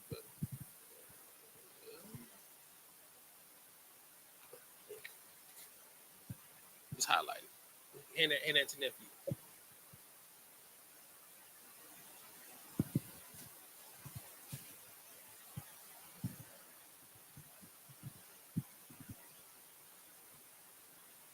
Yep. Why don't you read it? The definition of Gentile in the Zondervan Compact Bible Dictionary. Usually it means a non-Israelite people. Usually it means a non-Israelite people. So it can be either a non-Israelite, you understand, or an Israelite that got kicked out of Israel, right? You can be considered a Gentile, right? It's like your mama calling you a heathen. You understand? You know, they call us that all the time. You're not acting like a child of God, all right? Now what? Now keep reading the scripture that you had, nephew. But I say that the things which the Gentiles sacrifice, they sacrifice to devils, and They not do what? They sacrifice to devils. You understand? So the things when you put that offering under that tree, you sacrifice into what? Devil. When you put the milk and cookies out, you doing what? Worshiping the devil. When you burn that Yule log on that fireplace, you doing what? Worshiping the devil. When you set up that Christmas tree, you doing what? Worshiping the devil. When you put all of these ornamentation, arrangement of lights, you doing what? Worshiping the devil. You understand? You are worshiping, and then so much so it'd be a competition of who got the flyest Christmas tree. You understand? Like, bro, this is probably the largest outside of, I don't know, bro. Matter of fact, Ron, you got the other mic back there? Read me the at right under where it says Christmas at the top of it. How much money is spent year? And that's the number from last year. How much money is spent on Christmas?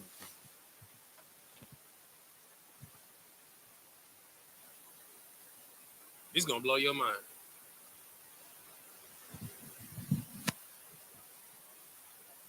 Right under Christmas. At the very top.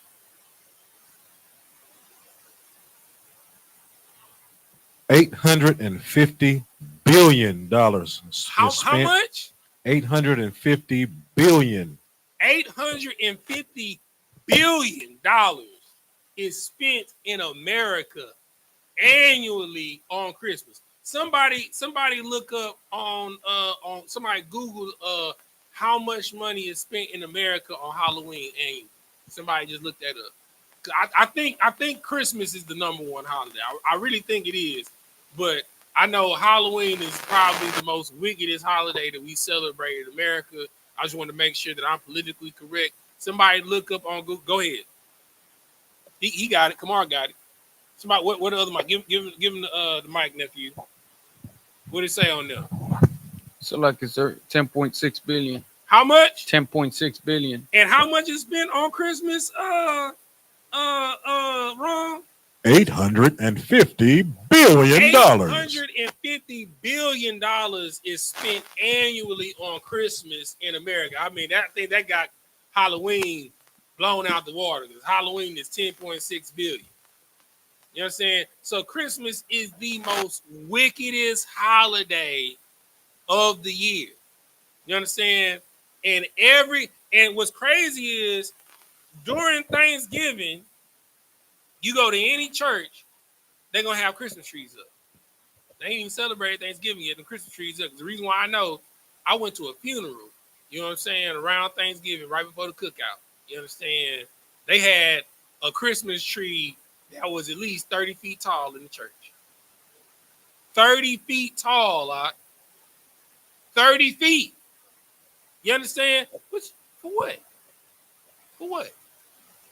Because you want to say, don't nobody got a Christmas tree like we got a Christmas tree. You understand?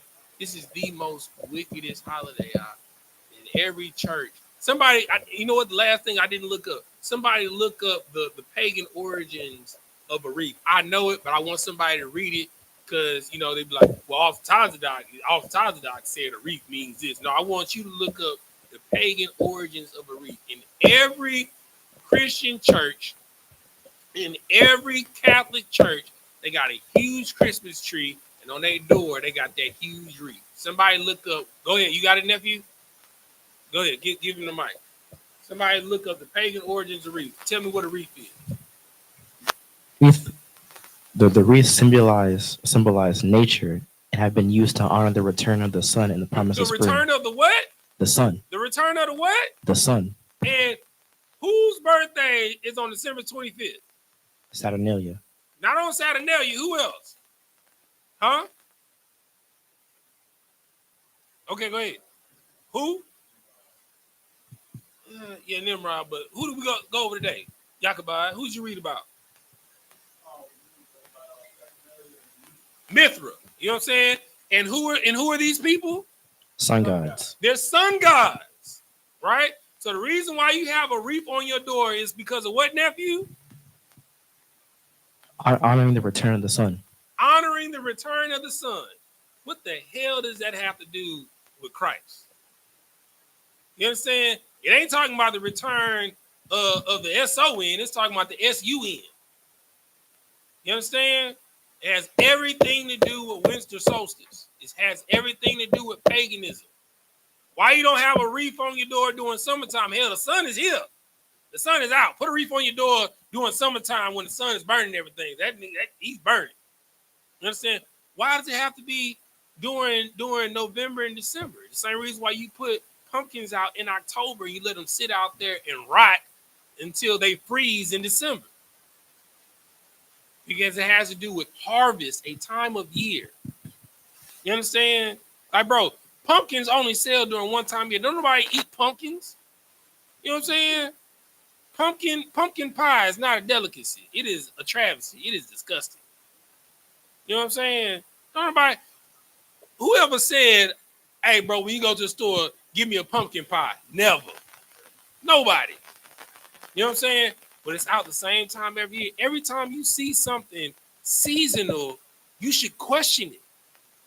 Because 9 times out of 10, it has to do with something pagan and probably dealing with the mass murder of your people. Matter of fact, whoever's holding Second Maccabees, read that for me in the Apocrypha. Second Maccabees chapter 6, verse 6. It's the book of Second Maccabees, chapter 6, verse 6. Mm-hmm. Neither was it lawful for a man to keep Sabbath days. You're saying neither was it what? Lawful for a man to keep Sabbath days. Uh-huh. Or ancient fast. Or what? Or ancient fast. Mm-hmm. Or to profess himself at all to be a Jew. You're going to read the verse 9. Keep reading. And in the day of the king's birth, every month they were brought by bitter constraint. They were bought by what? Bitter constraint. You understand? So on every year, annually of the king's birth, they were brought to bitter restraint. What's that bitter restraint? Anybody know? What's the bitter restraint? Go ahead. To do something against their will. Not only do something against their will, peep this, right? On any given time of the year, you got to work 18s, 16s, 12s, right? But what time of year do you look forward to every year? For those that slave, go ahead. What time of year do you look forward to every year? The end of the year. You look forward to Thanksgiving, you look forward to Christmas, you look forward to Easter, you look forward to 4th of July. Why? Blow my mind. You get days off. You get what? Your days off. That's a bitter restraint. You understand? You're thankful to be let off of the leash of slavery. And that bitter restraint is only on the days off that they allow you. And that was one of the things that I forgot to bring out, you understand, about what was it? About Saturnalia. Saturnalia was the only time of year that they allowed slaves to have some type of freedom. Look at that. Look at that. And guess what? What time of year you get vacation time? During Christmas. That means you're what? A slave. You understand? Oh yeah, it's deep, bro. It's heavy. You understand? And you celebrate your bitter. Yay! I'm a free slave for 3 days. You gotta go back to work tomorrow. And what's crazy is it's a different day every year. You know what I'm saying? Like Christmas fell on the Monday. You gotta go to work tomorrow. You know what I'm saying? You feel me? It's a bitter restraint. You know what I'm saying? They be like, well, at least you got 3 days off for the week. Brother, when you keep a high holy day, majority of them, you get 7 days off. You know what I'm saying? It's a whole week. It's a spring break every high holy day. It's 7 days off. You know what I'm saying? It said you're supposed to treat every day like Sabbath. So, brother, when we break, we break. You understand? You chilling. You doing everything that you call leisure. But you want to keep your bitter restraint days versus your high holy day. That's insane. Keep reading, Bayon. Keep reading. In Second Maccabees. I'm going to read it 9. And in the day of the king's birth, every month they were brought by bitter constraint to eat of the sacrifices. And to when do what? To eat of the sacrifices. The Yule log. To eat of the sacrifices. The milk and cookies. To eat of the sacrifices. That honey baked ham with pineapples and cherries in it. To eat of the sacrifices. You understand? Keep reading. And when the fast of Bacchus was kept. The fast of who? Bacchus. Bacchus. Bacchus. You know what I'm saying? If anybody know Bacchus, you know what I'm saying? Bacchus is the god of ungodly behavior. You know what I'm saying? He's the god of the party. So when you go to the club and you're turning up, you're keeping Bacchus. You know what I'm saying? Hey, Bacchus. Yo, Bacchus. You know what I'm saying? You know what I'm saying? Even got a Bacchus festival. They celebrate that in New Orleans. You know what I'm saying? That's right before Zulu Fest and Mardi Gras. That's Bacchus Fest. Mardi Gras is Bacchus Fest. You know what I'm saying? You don't even understand the reason why you celebrate the things that you celebrate, but you just celebrate because it's tradition. What you're doing is you're keeping the traditions of men, not the traditions of God. And you know, some people, because they care about their family traditions so much, they don't even care about God. So I'd rather you just say that I don't care about God off the top of God. I just want to do what my family been doing since I've been a little kid, because it's the only time my family gets to get together. You understand? That's evil, huh? You know how evil that is? The only time your oppressor allows your family to get together is during a time of evil.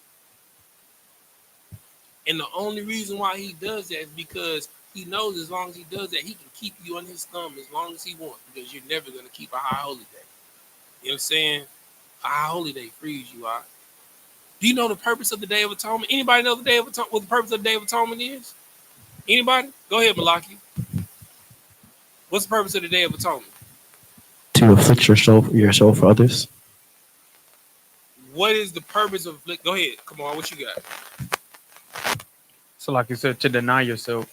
But what is the purpose of it? What is the purpose for the entire nation afflicting their souls on that day? What is the purpose? Go ahead, Leon. To know what it's like to be poor. No. Oh. Sapar. That boy said to know what it's like to be poor, brother. We don't got to afflict ourselves to do that. All it is, you know. I'm gonna let Sapar go, and if you don't got it, you got it wrong. Go ahead. To like yourself to appease the Most High from all your sins. From what? From all your sins. Okay, it is for all this, but for all of whose sin? The nation of Israel. Get that, brother. You understand? So the Day of Atonement is probably outside of Passover one of the most important days, because you're atoning not only for your sins, but if you haven't sinned, you're atoning for those that have not been able to make remissions for their sins for the entire nation. You understand? So if they keep you from doing that, they keep you from getting to your power. This is why it is so important for you to keep your feast days, because when you don't, you're able to be a slave, and you're going to continue to be allowed out under bitter restraints. The only time you're able to be free is when they tell you can. It's crazy that you got to put in a request to spend time with your family. It's crazy that you got to put in a request for when your child is born, to spend time with your child and your wife that just gave birth to your child. That's slavery, Ak. A man doesn't make a request to spend time with his family. A man doesn't make a request to be there to see his child be born and to spend time with his family. That's slavery, Ak. And as long as you are under these bitter restraints and you keep these unholy feast days, you will continue to be a slave. You understand? You got to verse 9 yet? Keep reading. And when the fast of Bacchus was kept, the Jews were compelled to go in procession to Bacchus, carrying ivy. Verse Carrying 8, what? carrying ivy. You know what an ivy is? Ivy is a wreath. It's for Bacchus. When you come through celebrating Bacchus, everybody carrying wreaths. You understand? It's all in praise to the sun god. You know what I'm saying? Everybody raising the roof for the sun god. You know what I'm saying? That's an old term. I don't know if y'all know about raising the roof. Y'all, Yeah, I'm not that old. Back in my time, we used to raise the roof. We used to get crunk. You know what I'm saying? You feel me? All right, keep reading. Verse 8. Moreover, there went out a decree to the neighbor cities of the heathen by the suggestion of Ptolemy. Ptolemy. Ptolemy. Does anybody know who Ptolemy is? Is that a historic figure? I thought there's no history in the Bible. What you was about to say, Sapar?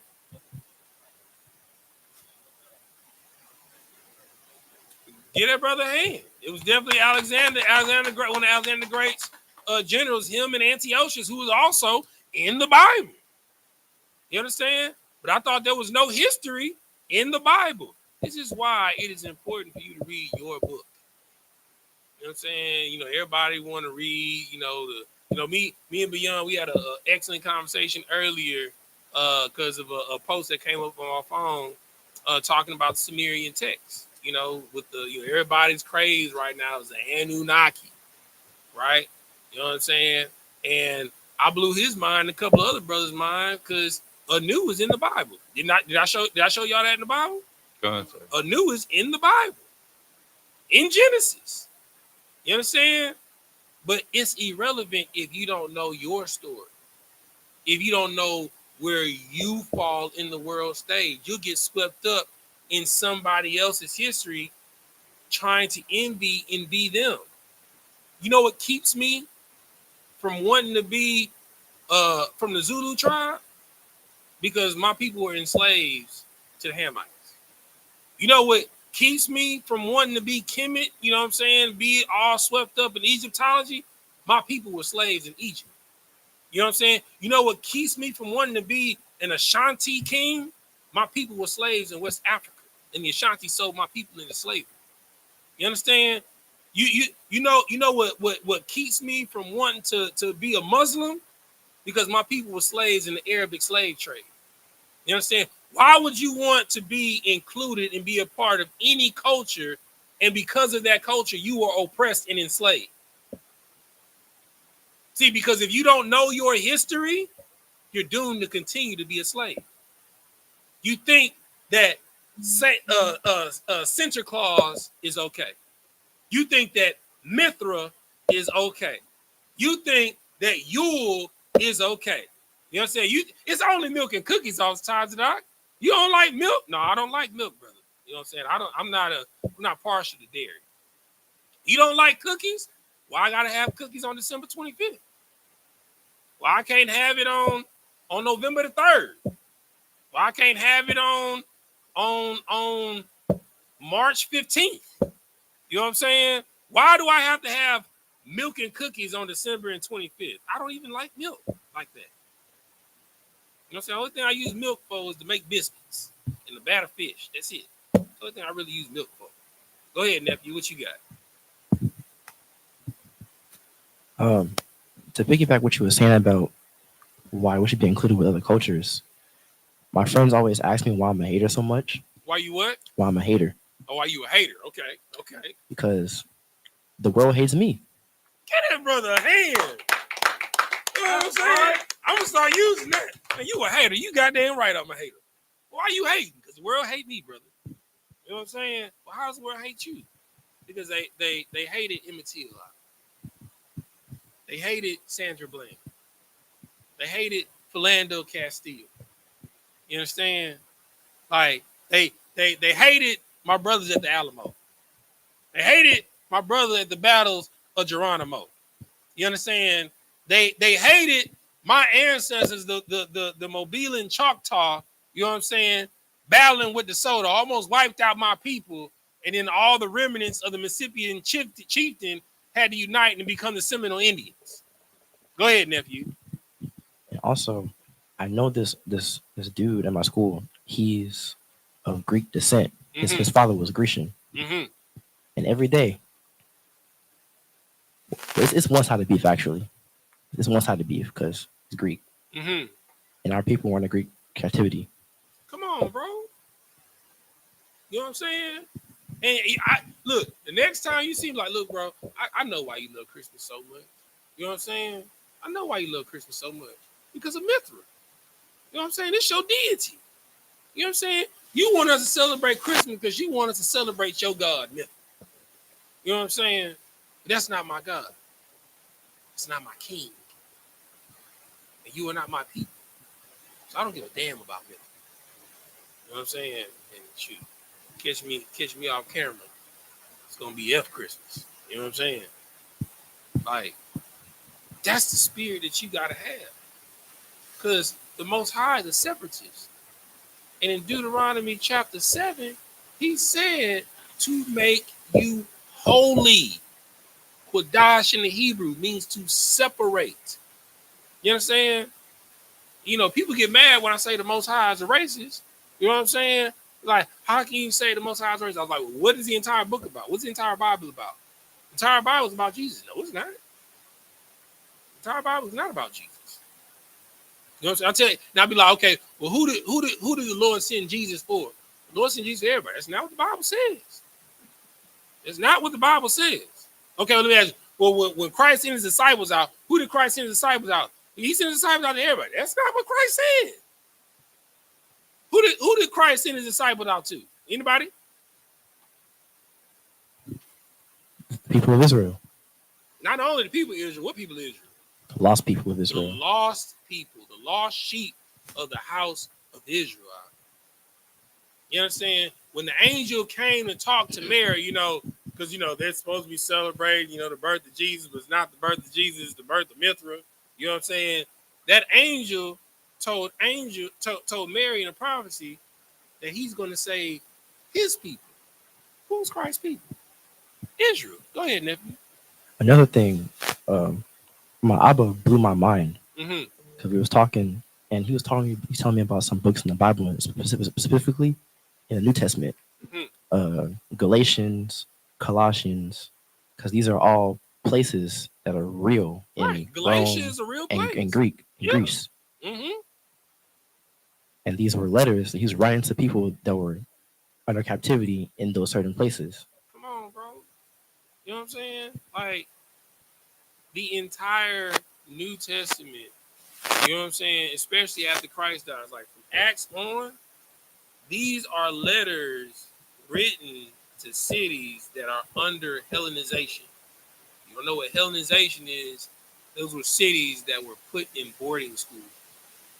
where you couldn't speak Hebrew. You were made a Greek, just like we're Americans. We're not allowed to speak our tongue. You speak American, English, the Spanish. You know what I'm saying? They came, the conquistadors. They came to South, Central, and Mesoamerica. They speak Portuguese and Spanish. Is anybody from South, Central, or Mesoamerica from Portugal or Spain? Hell no. You speak the language of your oppressor. You understand?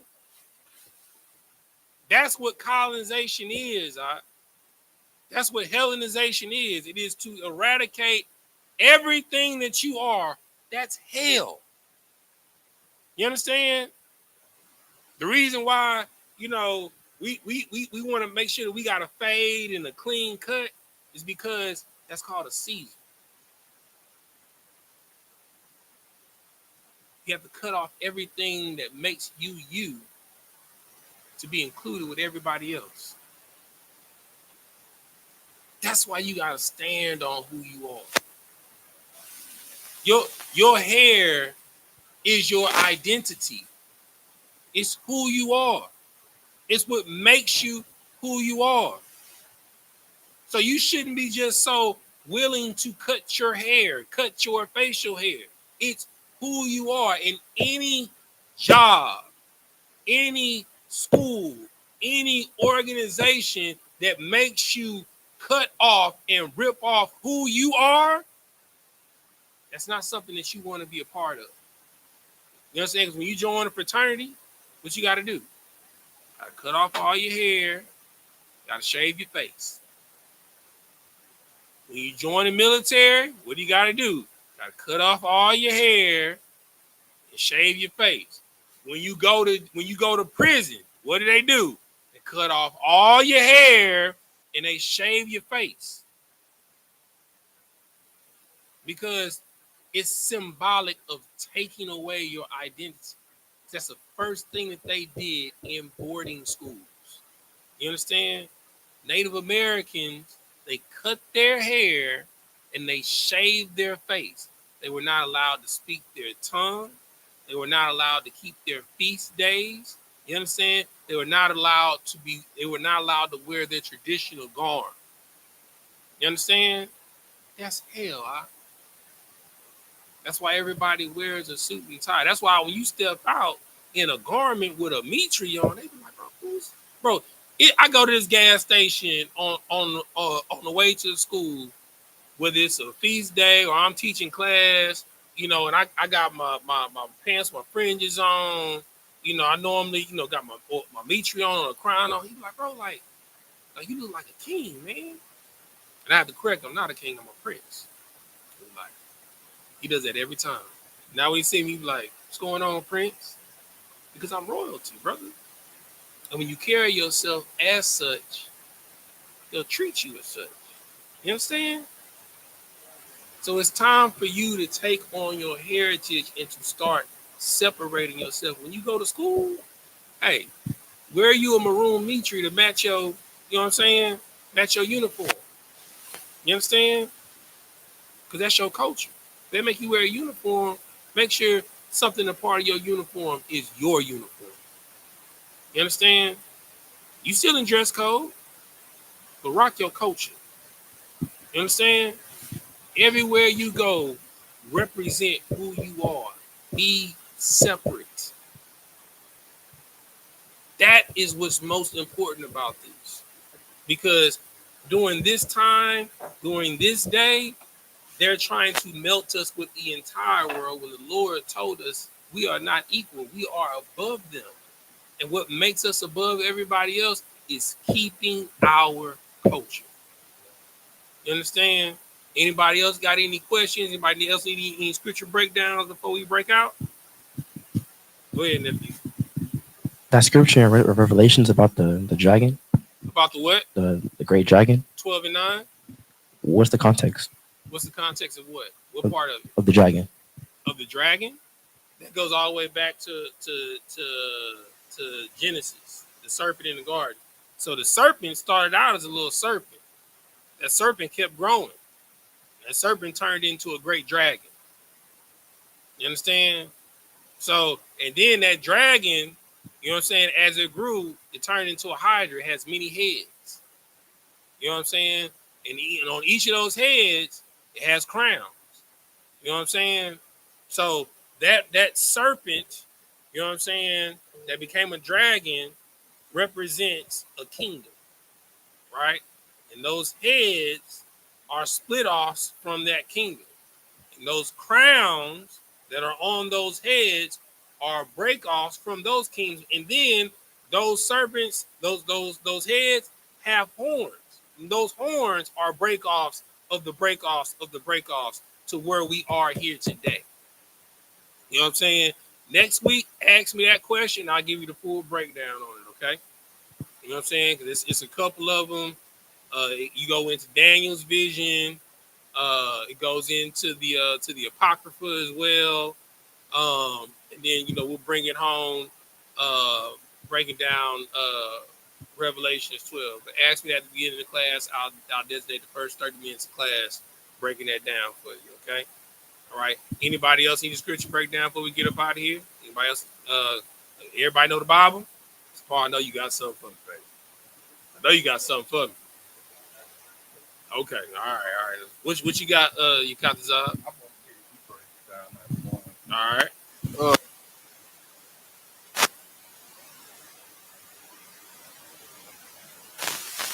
It's Matthew 15. All right, no sweat. So somebody pull that up for him. Either Matthew 10 and 15 or 15 and 10. 10 and 15. You want to read it? Or you want somebody else to read it for you?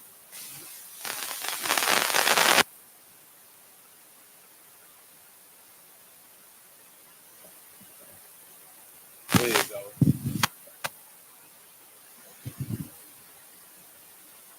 Okay. So it's Matthew 10 and 15. It's 11 to 15 right there. So Matthew chapter 10, you starting at verse 11 to 15. Right, item one.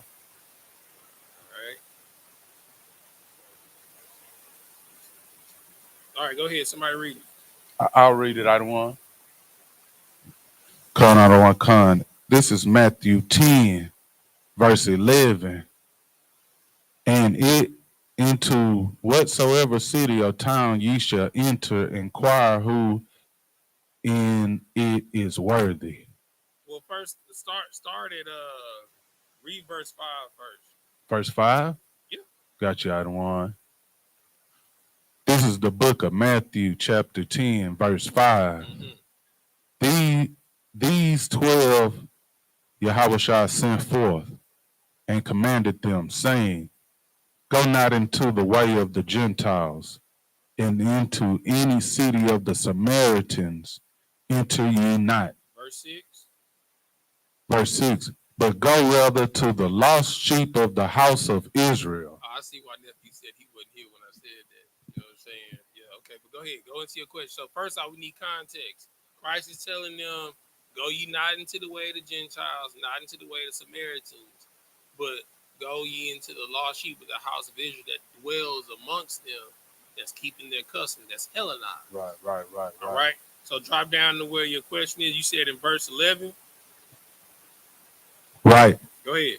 So, and into whatever city or town ye shall enter, inquire who in it is worthy, mm-hmm. and there abide till ye go thence. Mm-hmm. Verse 12, and when ye come into an house, salute it. Mm-hmm. Verse 13, and if the house be worthy, let your peace come upon it. But if it be not worthy, let your peace return to you. Mm-hmm.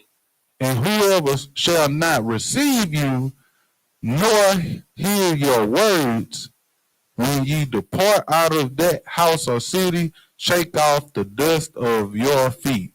Now, what's your question? It's say, verily, 15, verily I say unto you, it shall be more tolerable for the land of Sodom and Gomorrah in the day of judgment than for that city. Now, what's your question? Okay, like today, when you come with the truth to people and they reject you, that's like what it's saying, right? If you come to people and you come trying to, share the truth with them and stuff like that, and they be like, man, like they reject what you saying. I ain't trying to hear that junk. You know what I'm saying? That's like when in the day of judgment, they gonna be like considered like a abomination. Okay, let me ask you a question. Has the day of judgment come? Like, sir. So what should you do? So if you go to them and they reject you, right? Okay, and this is talking about post, like in the day of judgment, it'll be better for the day of Sodom and Gomorrah uh, in that day than it is for them. What does that mean? I mean, they gonna get done worse. But what our question is, if the day of judgment is not here, what should you do? So I give you a scenario, right? For all of y'all, right? Whether you come across this cat, he always trying to battle you at the slave, or you at school, like your friend that's what he not an Israelite, say no, I was gonna say Greek dude, but say a brother at school, he always trying to challenge you on what you believe and all of that stuff or whatever. You know what I'm saying? What are you to do? I mean, you kick the truth to him, right? So evidently something is said, because every time he want, man, well, let me talk to you. Well, how you think? What you think about this? Well, what you think about this? Well, what you think about this? Well, I know you believe that, but what you think about this? Right? So the scripture says, let's see where it says. Verse 13, and if in that house, verse 14, and whoever shall not receive you nor hear your words when you depart out of them, depart out of that house or city, shake off the dust of your feet. Right? You know what I'm saying? So evidently it's a brother, right? So he got to the day of judgment of the Lord, right? You know what I'm saying? Like Rom, he didn't pretty much. You been since we was at God War House, right? Right. How many faces you been seen over and over and over again? Like regular people. A lot. I mean, it'd be the same one. But what you think about this, brother? But brother, what you think about this? Brother, I know y'all believe this, but I got you now. What about this? And what we do each time, Ron? We have patience with them. We keep teaching them. Because they got till Christ come back. You know what I'm saying? So every day, you know what I'm saying? Like, don't get now. There's a time and a place where, like, like, look, brother, you just want to hear yourself talk. You're not really here for the word of God. You know what I'm saying? But if a brother is genuinely asking you questions, trying to discern the times, trying to get some understanding, you know what I'm saying? Have patience, because hey, somebody have patience with you, brother. You know what I'm saying? Because if somebody gave up on you, you wouldn't be here, right? Go ahead, come on.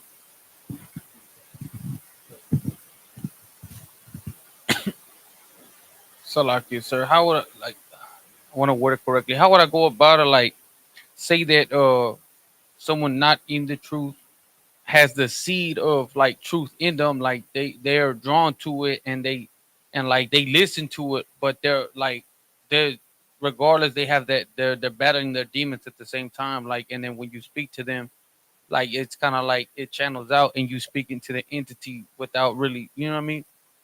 So like, say I've come across people who I work with that they speak, they're like, oh, like they're kind of starstruck by the truth, but it's like there's just that how would I say it, like that border, that wedge that is not allowing them to see things for what you know. Are you get what I'm trying to say, Yeah, I sir? got you. Hold on, I got you. Hold on.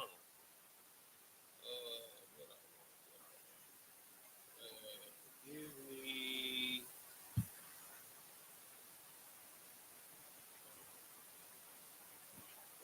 So like I said, the reason why I say that is because I know that not everyone's spirit is, like super strong like everyone else. Like everyone has a different kind of a spirit. All right. Go to Matthew 17 and 15, and I want you to read down to 21. Matthew 17 and 15, and we're gonna read down to 21, and we're gonna get up out of here. This is Matthew 17:15. Lord, have mercy on my son, for he is lunatic. He is what? Lunatic. What is a lunatic? Anybody know what a lunatic is? What is a lunatic? But what is specifically a lunatic? What is Luna? Does anybody know what Luna? What is Luna? Anybody know what Luna is? Moon. What? So like you said, moon. The moon, right? He's a lunatic, right? So he's crazy behind the signs in heaven. You know what I'm saying? So That's cold. You feel me? Yeah. So it's the same thing today. So people that be caught up in astrology, they lunatics. You know what I'm saying? Because they, they think their life is destroyed from Mercury being in retrograde. You know what I'm saying? Like, so they prepare based off of whatever their astrology chart say for the day. You know what I'm saying? Keep reading. Another one gone. And sore vexed, for oft times he falleth into the fire, and oft into the water. And I brought him to thy disciples, and they could not cure him. Then Jesus answered and said, "O faithless." Oh, what? Faithless. Oh, what? Faithless and perverse generation.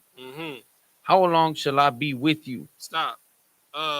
Nephew, give me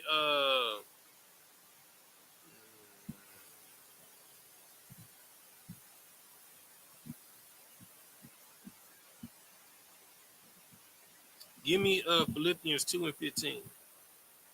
Hold what you got, Kamar. Give me Philippians 2 and 15, nephew. Go ahead.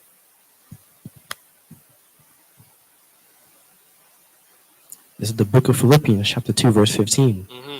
That ye may be blameless and harmless, the sons of God, without rebuke, in the midst of a crooked and perverse nation. In the midst of a what? Crooked and perverse nation, among whom ye shine as lights in the world. You understand? It is important. You understand? No matter what's going on around you, that you shine your light. You understand? You shining your light amongst men is you keeping your culture. You always want to stand apart. You understand? Because first and foremost, whether you believe it or not, that's what's going to draw the demon to you. Because the demon works for who? The Most High. The demon works for Most High. So the demon going to come up to you just like how the demons came up to Christ. Son of man, what do you want with me right now? My time is not at hand. You know what I'm saying? When you wear this shield, and when you wear your garm, and you wear your mitri, you understand? It makes you stick out. And Rama tell you, he'd have been in camp plenty of times where a demon would come up and say, you got the seal on. You got the shield of David on. You understand? The demons know who you are. You understand? Like, Christians be like, well, I'm covered in the blood. No, that's make believe. What we teaching you is the truth, how to stand apart. You understand? First thing first, you have to let your light shine regardless. You have to rep your culture regardless. You have to be able to stand alone just like Elijah, regardless. Just like Elisha, regardless. You understand? Go back to where you were. Keep reading. Another one gone. Matthew 17. And 17. 17. Then Jesus answered and said, O faithless and perverse generation, how long shall I be with you? How long shall I suffer you? Bring him hither to me. And Jesus rebuked the devil. He did what? Rebuked the devil. You understand? What does it mean to rebuke? He corrected. You know what I'm saying? He removed the spirit out of him. You understand? Now, question. How was Christ able to remove that spirit out of him? What you got?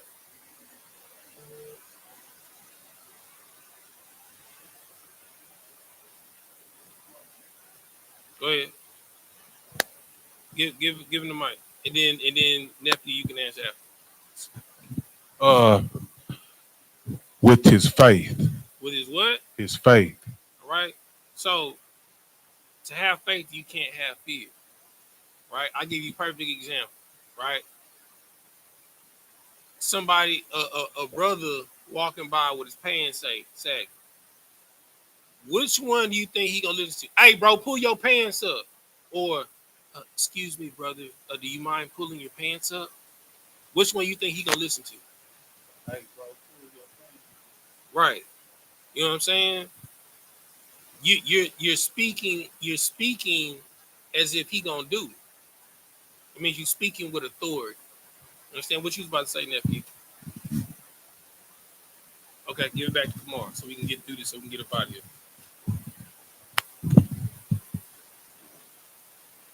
Verse 18, and Jesus rebuked the devil, and he departed out of him. And the child was cured from that very hour. Then came the disciples to Jesus apart and said, why could not we cast him out? Right? So this is where we are, right? Kamar, this is where we are, like with you, right? With your question, right? So you like, Salakia, sir, like, how, do you deal with a brother that got a spirit on? You know what I'm saying? You can tell, the spirit overpowering his brother. Like, I've been, trying to talk to him and stuff like that. He's starstruck by the truth. You know what I'm saying? He hear the truth, like, man, that's heavy. But that spirit come right back. You know what I'm saying? Like, what do I say? What do I do? You know what I'm saying? Keep reading. Verse 20, and Jesus said unto them, because of your unbelief. Because of what? Your unbelief. Because of your what? Unbelief. Now, what does that mean? It goes back to what literally we just said. What you about to say?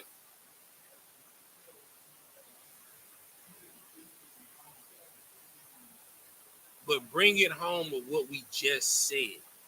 What did we just say? How was Christ? What? You can't be afraid. Like, the reason why Christ was able to command that spirit out of it, because he spoke with authority. You understand? You ever see Cap deal with somebody in the world before? No, sir. Okay. So, like, when brothers come up, be like, well, I believe in Mithra. You know what I'm saying?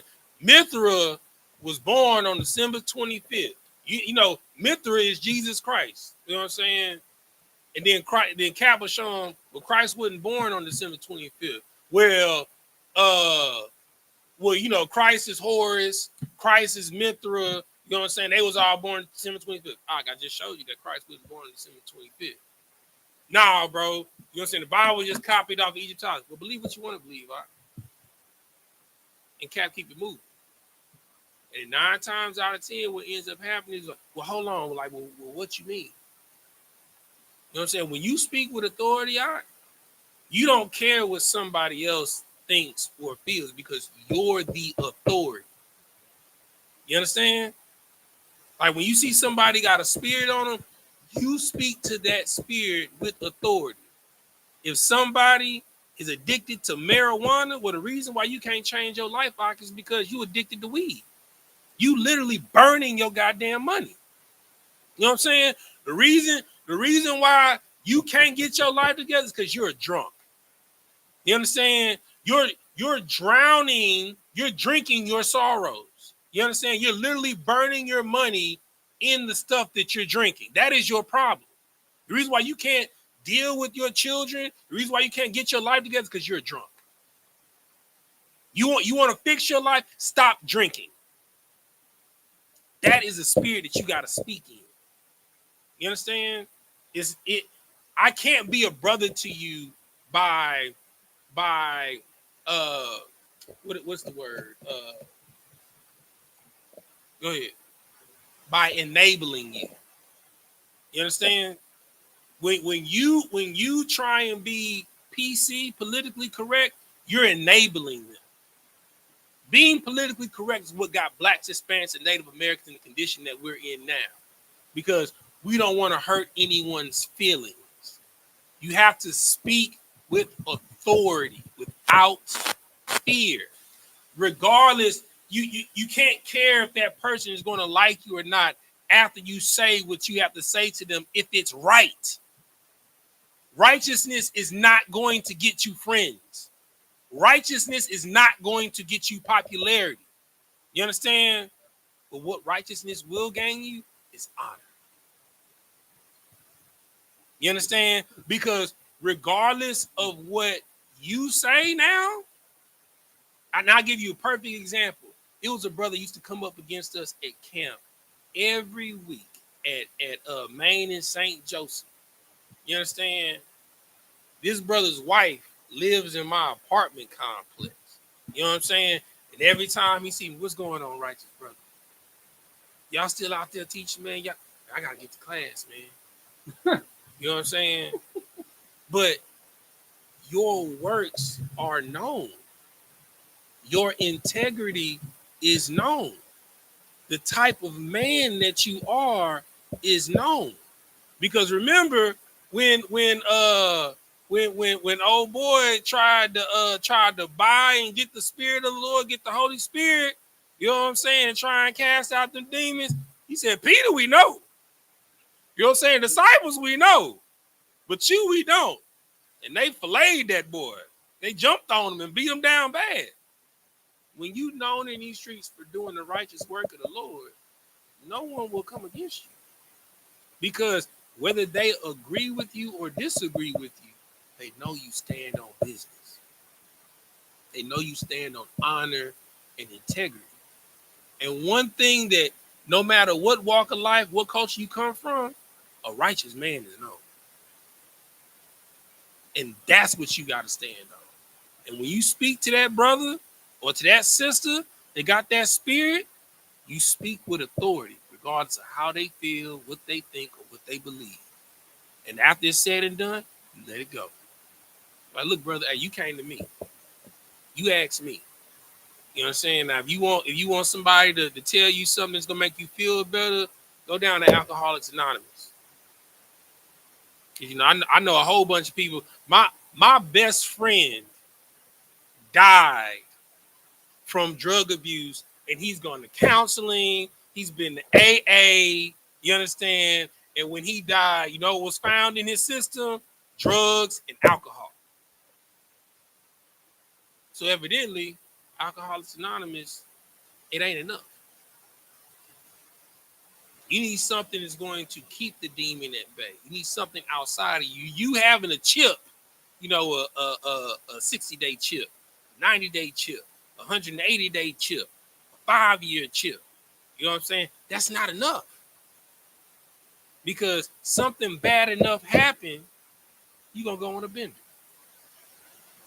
But regardless, no matter what happens, you know this, you're not going to go on a bender. Because this is culture. And that's what you got to stand on. All right. Anybody else got any questions? All right. No sweat. With that, we're going to say Amajium, which means to stand. Sar, which means to turn. We're going to face the east. We're going to do the Lord's Prayer first in Hebrew, then in English. Repeat after me. Abanawa, Shabbat Shemayim, Wadash, Hayah, Shemka, Yahweh, Malakwaka, Taba'ah, Ratazayaka, Hayah, Aisha, Baratazah, Kawa, Hayah, Bashemayim, the Thunlanawa, Lacham, Call, Yawam, Wasalak Nawa, Kabawak Nawa, Kasalak Nawa, Kabawak Yanawa, Wala Ah, Tabia Ayanawa, Banasaya 1, Abal, Hawashai Nawa, Mayan, Rai, Kaya, Laka, Hamalakwa, Wahala, Wahata Para, Lawalumyum, Aman. In the English, our Father, which art in heaven, hallowed be thy name. Yahweh, thy kingdom come, thy will be done in earth as is in heaven. Give us this day our daily bread, and forgive us our debts as we forgive our debtors. And lead us not into temptation, but deliver us from evil. For thine is the kingdom, and the power, and the glory, forever. So be it. Sar, turn the face to front. We'll give a courtesy salute to the brothers, then to the sisters, individual. Bada Shabbat, Baji, Rock. How about Shim Yahweh Shah Brakatah? Adi Matah, Sar, turn the face sisters, individual. Bada Shabbat, Baji, Rock. Yahweh Small Thou by Shim Yahweh Shah. Yadi Matah, dismiss.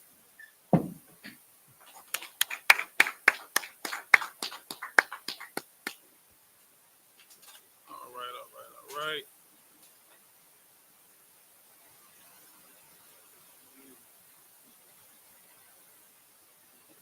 Shoot, hold on real quick.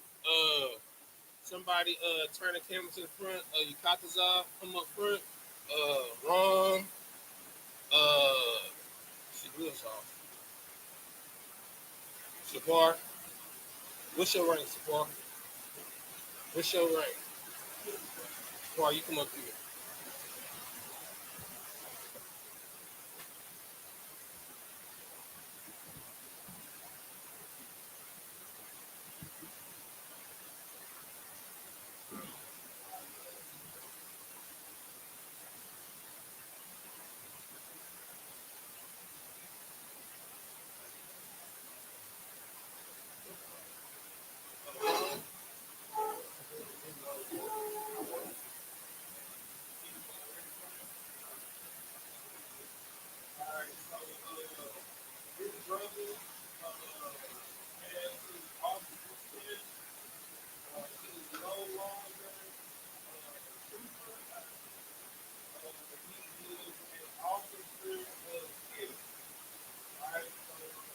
Grab the oil, put on the head.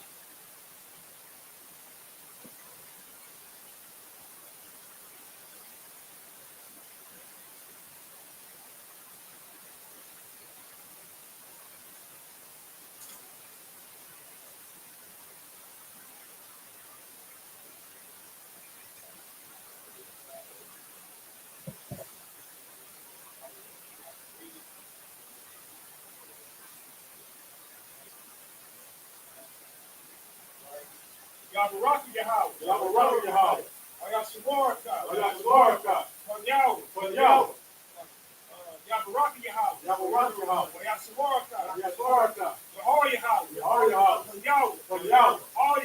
All Wayakunka. Wayakunka. Wayasho Yahweh. Wayasho Yahweh. Panyawa. Panyawa. All Wayashamlaka. Wayashamlaka. Shalom. Shalom. Yahweh. Yahweh. Ba'ashim. Ba'ashim. Yahweh Shah. Yahweh Shah. Barak. Barak. Wabah. A gun. A gun. A gun. A gun. Yukatazah. Yukatazah. Yukatazah. Ba'ashim Yahweh Shah. Ba'ashim Yahweh Shah. Aman. The one Aman. The one Aman. Whom Yashalom. Whom Yashalom. Whom Yashalom. Whom Yashalom. Whom Yashalom. Whom Yashalom.